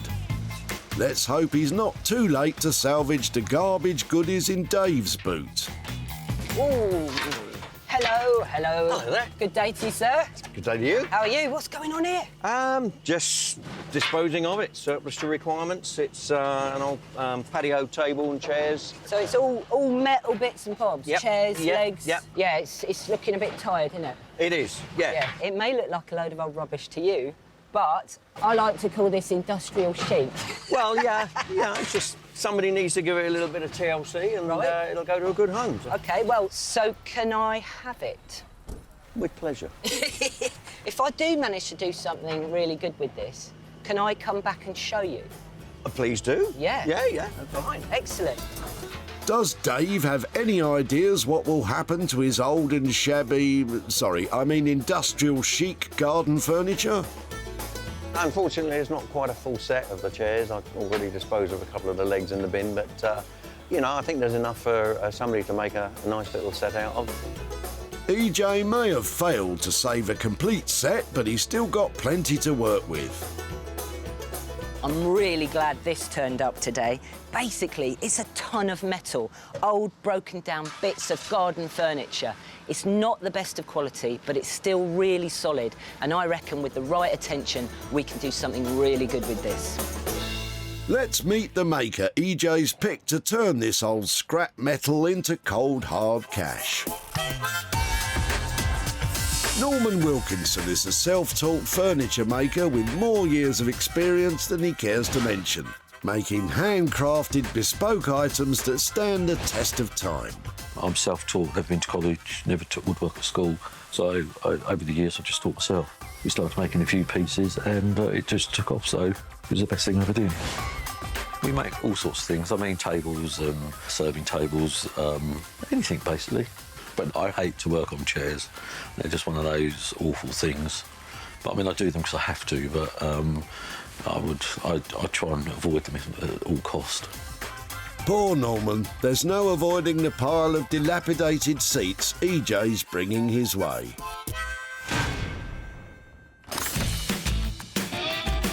EJ's gathered up 2 items, but his day isn't done. He needs to find a third that he can work on himself. I was going to say you got everything in there but the kitchen sink. Lo and behold, the kitchen sink is in there. Perhaps EJ's final item will be lurking in Shelley's boot. Hello. Hello, hello, hello. How are you? I'm fine, thank you. What do we have here? This looks interesting. Oh, right, they're just 2 old stools that we've had in the house for about 20-odd years that I'm getting rid of. Where were you using these? My boys used to use them when they were young in their bedrooms for all sorts of things that they used to get up to in there. OK, so they've had lots of action, lots of life, lots of fun. Yes. In fact, my son said to me yesterday, you can't get rid of those. We've had them for 21 years. Well, I reckon I can do something with these. OK. So that's may I interesting. take them off You your may. hands? That'll save you from throwing them in the bin, won't it? Absolutely. OK. If I manage to do something really interesting with these, can I keep in contact, come back and show you? Oh, please do. Yeah? Yeah, I would Okay. like that. Thank you. All right, lovely. I'll take that one.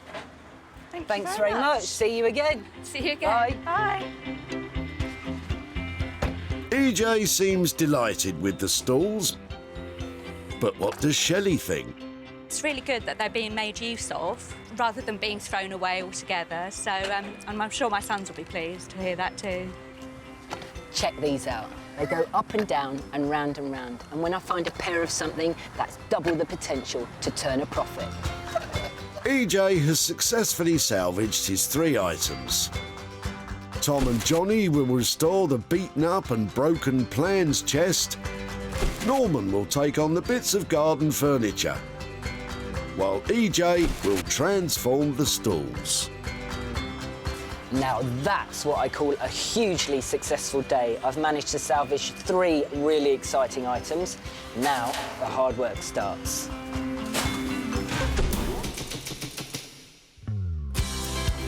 Crystal Palace in South London has a burgeoning vintage furniture and upcycling scene. And it's the stomping ground of restoration experts Tom and Johnny, who have just taken delivery of the plans chest. It's amazing. It's really the sort of thing we love working on. I've got a couple of ideas of what we can do. Just hoping EJ will be up for it as well. Let's hear what he has to say. Hello. Hi guys, it's EJ. So you got the plan chest? Yeah, we got the plan chest, yeah. We've got it in front of us at the moment.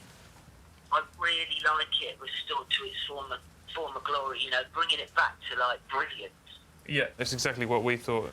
The age on it is quite nice. Like, we quite liked how most of the carcass looks. We were thinking maybe not to refinish that and just concentrate on the top, because the top's really had it. You know, it just needs a bit of TLC, doesn't it? Yeah. All I need to do now is pin you down on a price for that work.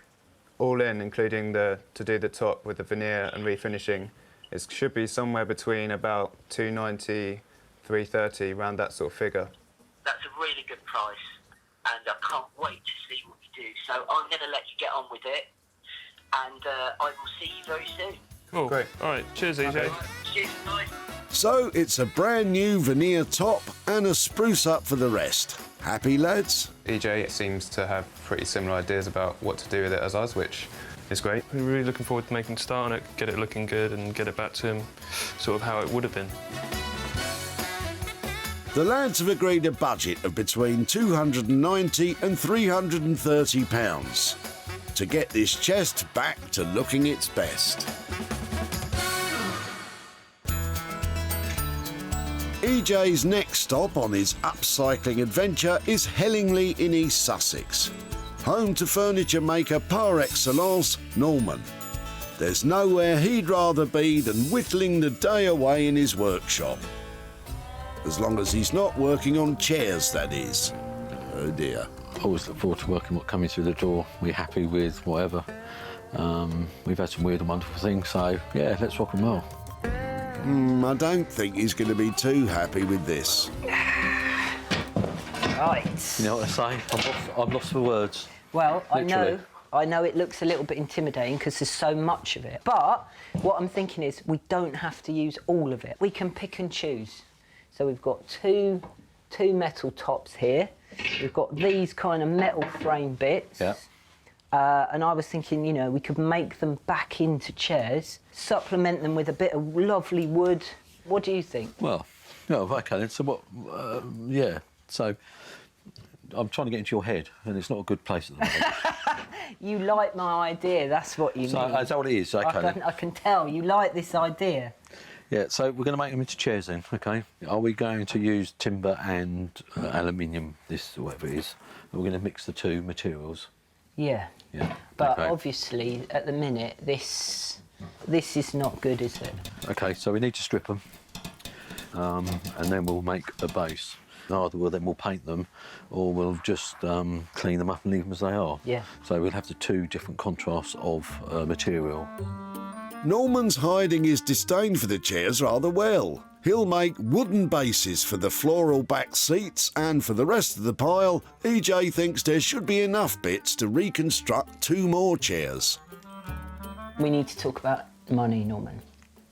That's always the downside on life, isn't it? The money. These ones, £100 each. And these ones, because obviously there's going to be more work with them, putting them together and making them work, we'll do those for £160. So 2 pairs of chairs, lovely mixture of metal and wood. Yep. £5.20 the lot. Yeah. You got yourself a deal. Have I? I trust Thanks, you. mate. Do you? Yeah.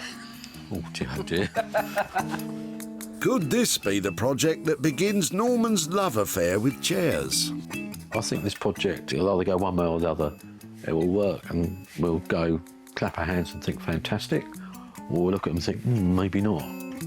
With a £520 investment on the line from EJ, I think we're hoping for the turns out fantastic option.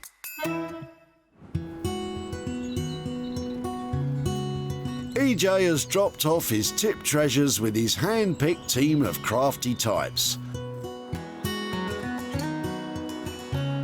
Now he's in his workshop in a quiet corner of the Somerset countryside, ready to begin work on the stalls.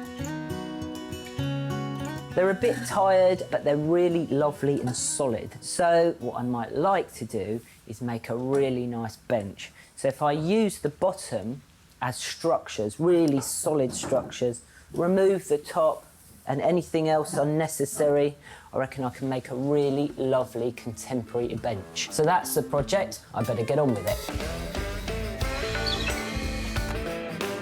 EJ's plan is to transform these tired and tatty stalls into a modern Scandinavian-style bench. This is making me dizzy. He's taking the stalls apart so he can sand away the peeling varnish and stains accrued over 20 years of wear and tear. There's always one. Ah, that pesky stubborn screw that wants to make life difficult. But EJ knows how to handle these tricky types. Yes. Nice and clean. One more section. Winner. Yes. Right.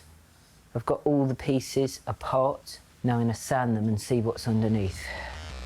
Yeah, sounds to me like we're going to be getting some power tool action. Oh, toothbrush action? How disappointing. It's my favourite bit when they get the power tools out. These little spindle things, they don't need sanding.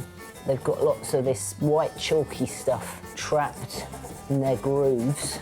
So just a little bit of a wire brush just removes all that. Easy peasy. For the bench seat, EJ has the perfect piece of timber. It was salvaged from a tree that was uprooted in a storm. What a beast. This is a huge piece of ash tree. It's wonderful, it's massive, it's chunky, it's got a beautiful grain, and it's really, really hard wearing, so it's going to make the perfect kind of seat. To cut this slab of ash to the correct thickness, EJ is using the handily named Thicknesser. Inside the machine is a dual-edge rotating blade, which will accurately strip the wood down to the desired thickness. Doing multiple passes, shaving tiny amounts off each time, will help to prevent damage to the grain that EJ wants to be a real feature. Look at that. It's smooth, it's clean, I love it, and this is going to make a beautiful bench. He's got his bench seat. Now all he has to do is remember how to assemble his bench legs. I've got to remember how this all goes back together. Oh my goodness, what have I let myself in for? So that bit goes on there. I'm not sure that's right. So far, EJ spent £26. If he can't get the legs back together, he might need to rethink the whole bench idea. There's no time to monkey around for furniture restorers Tom and Johnny. They're beginning their revival of the Seen Better Days plans chest. We like the age on it. It's got quite a lot of marks and stuff like that, but it looks good. But the top is it's just completely had it. There's all this peeling veneer. It's not worth trying to cut in little repairs or use filler. It'll be too obvious and won't look as good. So we're going to get all that off and just re-veneer it in the traditional way. Tom and Johnny are two young lads with a passion for preserving old furniture and bringing it back to its best. Restoration requires precision and a delicate touch. Tom is working on the top, gently teasing off the edging. Preserving small details like this is key to a genuine restoration. This seems to be coming off. Not wanting to curse it, but it looks like it's going to come off in one, which is exactly what you want. Tom's got what he wanted. One strip successfully removed. Only 3 more to go. Johnny is working on the carcass of the chest. The lads have honed their skills over the years and they've learned a trick or two along the way. To fix the sticky drawers, Johnny is rubbing household soap onto sandpaper. Just going to use that to then rub on all the points of contact where the drawer would run, and it'll just help it run a lot smoother, sort of lubricate all the runners. So the reason why we're applying it with sandpaper is so we really work it into the grain of the wood. Soapy sandpaper. What a clever chap he is. It slides a lot better than it did. Super smooth. Meanwhile, Tom's busy removing the veneer. It's all got to come off so that we can prepare this board, or substrate as it's known, which needs to be really dust-free and nice and flat in order to start laying the replacement veneer. Fastidiously removing it like this is a time-consuming task, but even though the top is made of cheap plywood, Tom is determined to keep as much of the original chest as possible. Johnny is giving the front a gentle clean with white spirit to remove any dirt and grime before he applies a protective layer of wax. But he's made a discovery. You can see there's a bit of a maker's mark there, which I'm carefully not trying to wipe off. Did a bit of research and found that this company made a lot of office furniture in the 40s, so it's a nice bit of provenance to keep. You know, shows you where it was made. It's British made, it says it on the top, so that's a nice little bit of history for whoever owns it in the future. With the veneer almost removed, Tom's thoughts turn to replacing it with a new piece. Gluing veneer is a one-shot deal, and if done wrong, the boys will have to start over. I've never done a piece as big as this hand veneering, so it's going to be a little bit of a challenge. It's a daunting task that could ruin the restoration and blow the boys' budget. Work is well underway in Norman's East Sussex workshop. The metal chairs were sent off to have the layers of paint, rust and good old-fashioned grime stripped off in a caustic soda-dipping tank. And now, Norman is fashioning the base, which will include one of his favourite design features, the ever-so-elegant tapered leg. Just make it look nicer, I reckon. You know, a little bit of je ne sais de quoi, as they call it. Oh, Norman, that's not how you pronounce it. Oh, well, c'est la vie. V, I mean. Actually look quite cute. And it ties in with maybe the period or whatever. Norman loves his job, but he seems to be lacking his usual exuberance. I wonder why. It's a chair, and I hate it. Oh, yeah, that's right. Because also you've done it quite fine at the bottom, but it's still quite meaty at the top. Instead of going all the way down, we could just take a section out and just curve it, and then it can sit more snugly into the corner. So it follows the curve, maybe. That's what I'm thinking. That can change as we go along again, can't it? It's like deciding whether to have sausages or steak for dinner, isn't it? I can't make my mind up. Norman's quandary, for those not keeping up with his fast-paced transformation, is does he go with his preferred right-angled taper or do a round edge? Is that going to look right, though? That is the question. To round or not to round? That may be the question, but what's the answer? Sometimes you just got to wait and... It's having that eureka moment, isn't it? He's got to make it look right. We're going to go for it. At last. Yeah. Right, the decision has been made, I think. Ah, Norman. God, I don't normally take this long to make a decision. It's because it's a chair. I'm beginning to wonder if Norman was traumatised by a recliner in his youth. I suppose once I've done these, I'll fall in love with them and just, you know, re-change my career and just become the chairman or something. He's the chairman of the board. You're fired, thank you. He does sound just like him, though. You can fire me on this if you want, mate. You've been hired whether you like it or not. Norman is using a planer to create a rounded edge on his tapered leg. I'm only doing a roughly. Straight-edged or curved, it's a tiny detail, but it could make a big difference. If the seat doesn't sit well on the base, it could ruin the look of the whole chair. Oh, that is beautiful. Happy days. Got there in the end. It's been painful, so let's hope it proves worthwhile. While EJ's crack team of crafty types are on their upcycling odysseys, the stalls have come to the end of their journey. EJ's ready to unveil his bench. I hope all the hard work's paid off. EJ's plan was to create a contemporary Scandinavian-style piece of furniture from these sturdy little stools. There's certainly an inspired simplicity to his bench. The straight-edge paintwork on the feet contrasts with the natural finish of the wood, achieved by painstakingly sanding away the flaking varnish and dirt. The stools, however, support the real star of the show, the slice of ash used as the seat. The soft curves of the edge give the bench a warm and welcoming come and have a little sit-down feel, which all furniture designed for bums should have. EJ's design is elegant but remarkably simple. All he did was cut off the stool seats and stick a lovely bit of wood on top. Not quite.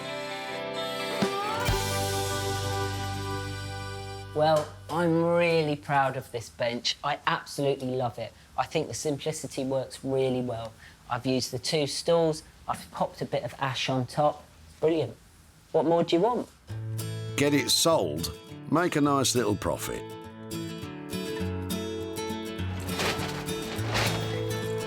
Shelley was about to sling the stools into the skip before EJ's eagle eye spotted their potential. My son said to me yesterday, you can't get rid of those. We've had them for 21 years. OK. It's really good that they're being made use of rather than being thrown away altogether. So and I'm sure my sons will be pleased to hear that too. I hope they'll be pleased with the end result. Snaps of this photogenic beauty were posted on social media. This looks great. Alistair and Nikki from online retailer Such and Such liked the look of the bench and snapped it up. Our customers will really, really love it. It's the kind of thing we look for, you know, Yeah. unique piece and well made, so I think it will be very well received. EJ's made his way to New Hall, where previous owner Shelley lives. Let's hope news of what became of her two old stalls is equally well received.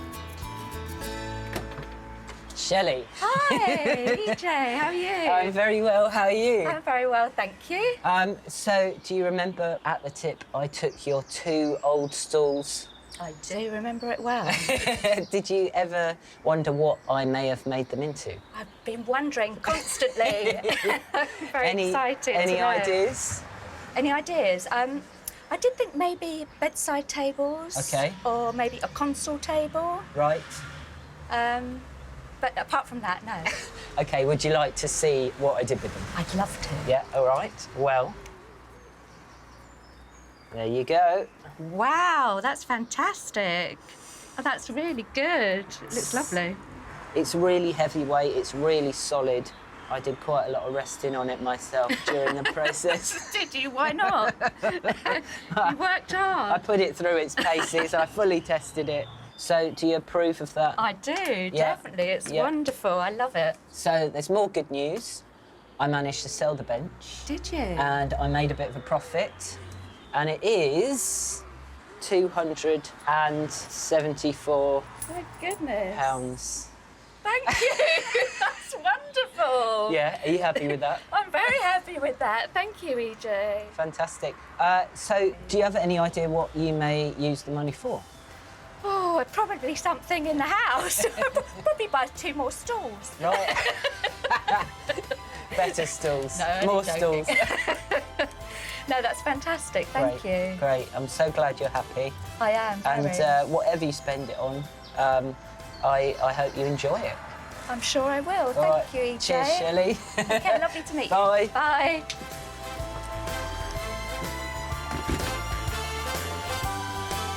I really enjoyed working on that project. It was simple but with a big impact, and I think Shelley agreed. EJ spent just £26 transforming the old stalls into a swanky new bench. He sold it for £300, which left a handsome profit of £274 for Shelley.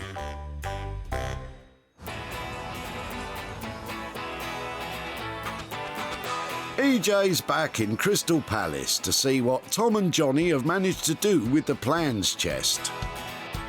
I hope EJ will be pleased with it. I mean, we discussed with him what we're going to do, that we're going to keep it original and just bring it back to life, and I think that's what we've done. When it arrived in Tom and Johnny's studio, the plans chest was tired, banged and battered and missing big chunks of veneer from its top. But now, it's been restored to its former glory. The new veneer, laid spot on at the first time of asking, is immaculate and blends seamlessly with the spruced up chest body and drawers, all returned to full working order. It's been given a new lease of life, but will EJ love it? All right, guys? Yeah, good. Hey, You? how you doing? You all right? Fantastic. Yeah, Got it covered up. Ready for the big reveal? Yeah. Here we go. There you go, man. Oh, my goodness. You happy with how it turned out, yeah? Oh, I'm more than happy. Seriously, this Yeah. is amazing. It's buttery smooth as well, and the top's all new. How did you do that? Because that was the worst bit, wasn't it? Yeah, this bit was the worst part. Before, it was all peeling off, veneer was coming off. So what we had to do is separate that from the carcass and sort of work on that separately to sort of redo it. Yeah, so first we started off by getting the veneer off, didn't we? Yeah, it's full of holes and it's all chipped out, so we had to get the whole thing off, remove the bits of lipping, these are the original bits, and then re-veneer it. That's the veneer that we use. Okay. So it's quite pale. And then it's a case of just like matching it all in so it all blends. And I love the fact that you've kept all the old brass fittings, just cleaned them all up. Yeah, but exactly. I remember also this drawer down here it wasn't even in, was it? No. It didn't fit in, so it's all so smooth now. So guys, I can see there's a lot of hard work gone into this, a lot of love and attention. I know we had a budget of between £290 and £330, is that right? Yeah, that's right, yeah. You managed to stick within that? Yeah, we came to 320 in the end, so just under the top sort of end of that. Fantastic. Well, look, I'm really happy with that, and I think this is going to fetch a fantastic price. So I'm going to get on with trying to sell it. Cheers, guys. Thank you so much. EJ's over the moon to see the plans chest restored, rejuvenated and ready to be used again. Wow, oh my goodness. Tom and Johnny have got skills that pay the bills. They've really worked their magic on that plan chest, and I tell you what, whoever manages to snap that up is going to be one lucky buyer. At the tip, EJ knew he'd spotted something special when he caught a glimpse of this in Chummy's boot. So you must be really sad to see this go. Heartbroken when it's been used for 3 generations of family, but I can't keep it any longer. The Plans chest was brought back to its best by Tom and Johnny. As soon as the restored chest was advertised for sale, it found a buyer and was quickly winging its way to the colourful online store How Kapow, where manager Annette was glad to receive it. We sell lots of quirky things and this will fit perfectly on our online store. EJ's travelled to Woodham to meet up with Chummy to show him the restoration work on his old Plans chest and to hand over the profit. Chummy! EJ! Hiya! Hello! Right. How are Good to you? see You okay? again. Yeah, great stuff. How are you? Very well, very well. So the last time I saw you, we were down at the recycling centre and I managed to save that plan chest off you. Yeah. Just before you were about to tip it. Unfortunately, the Plans chest had been in the garage in storage for too long, and poor thing had a bit of wear and tear. Mice had been living in there, top to bottom, with acorns, and I just had to take it to the recycling centre. We took it to these 2 lovely chaps called Tom and Johnny. Oh, yeah. Who completely restored it. Would you like to see it? Absolutely. As it is now? Yeah. Yeah? And what have they done to it? What do you think of that? Absolutely fab. Fantastic. It's restored it just as I was hoping. They've drawn all the wood grain out and everything. I'm so glad it wasn't just slapped on with paint. It's just beautiful. Well, I'm so glad that you like it. And the extra bonus, Chummy, is that we sold it and All right. I have the profit to give to you, which is... A bit of wonga. £225. Oh, wow. There you go. Excellent. All right.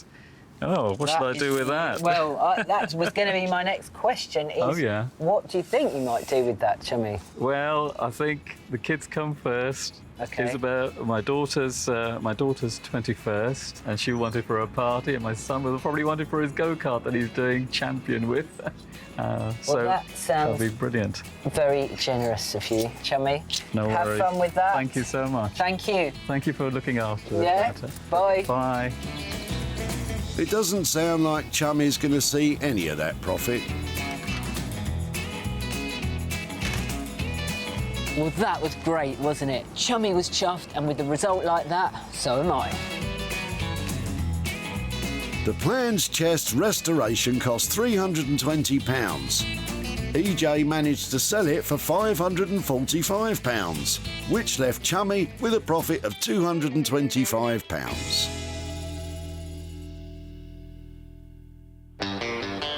EJ's eye for tip treasure has resulted in 2 upcycling success stories. Will Norman's garden furniture make it 3 in a row? I think we've made them look quite cool. It's just really, let's wait and see what EJ thinks, because he's the boss, so let's just wait and see. This was the leftovers from a patio furniture set.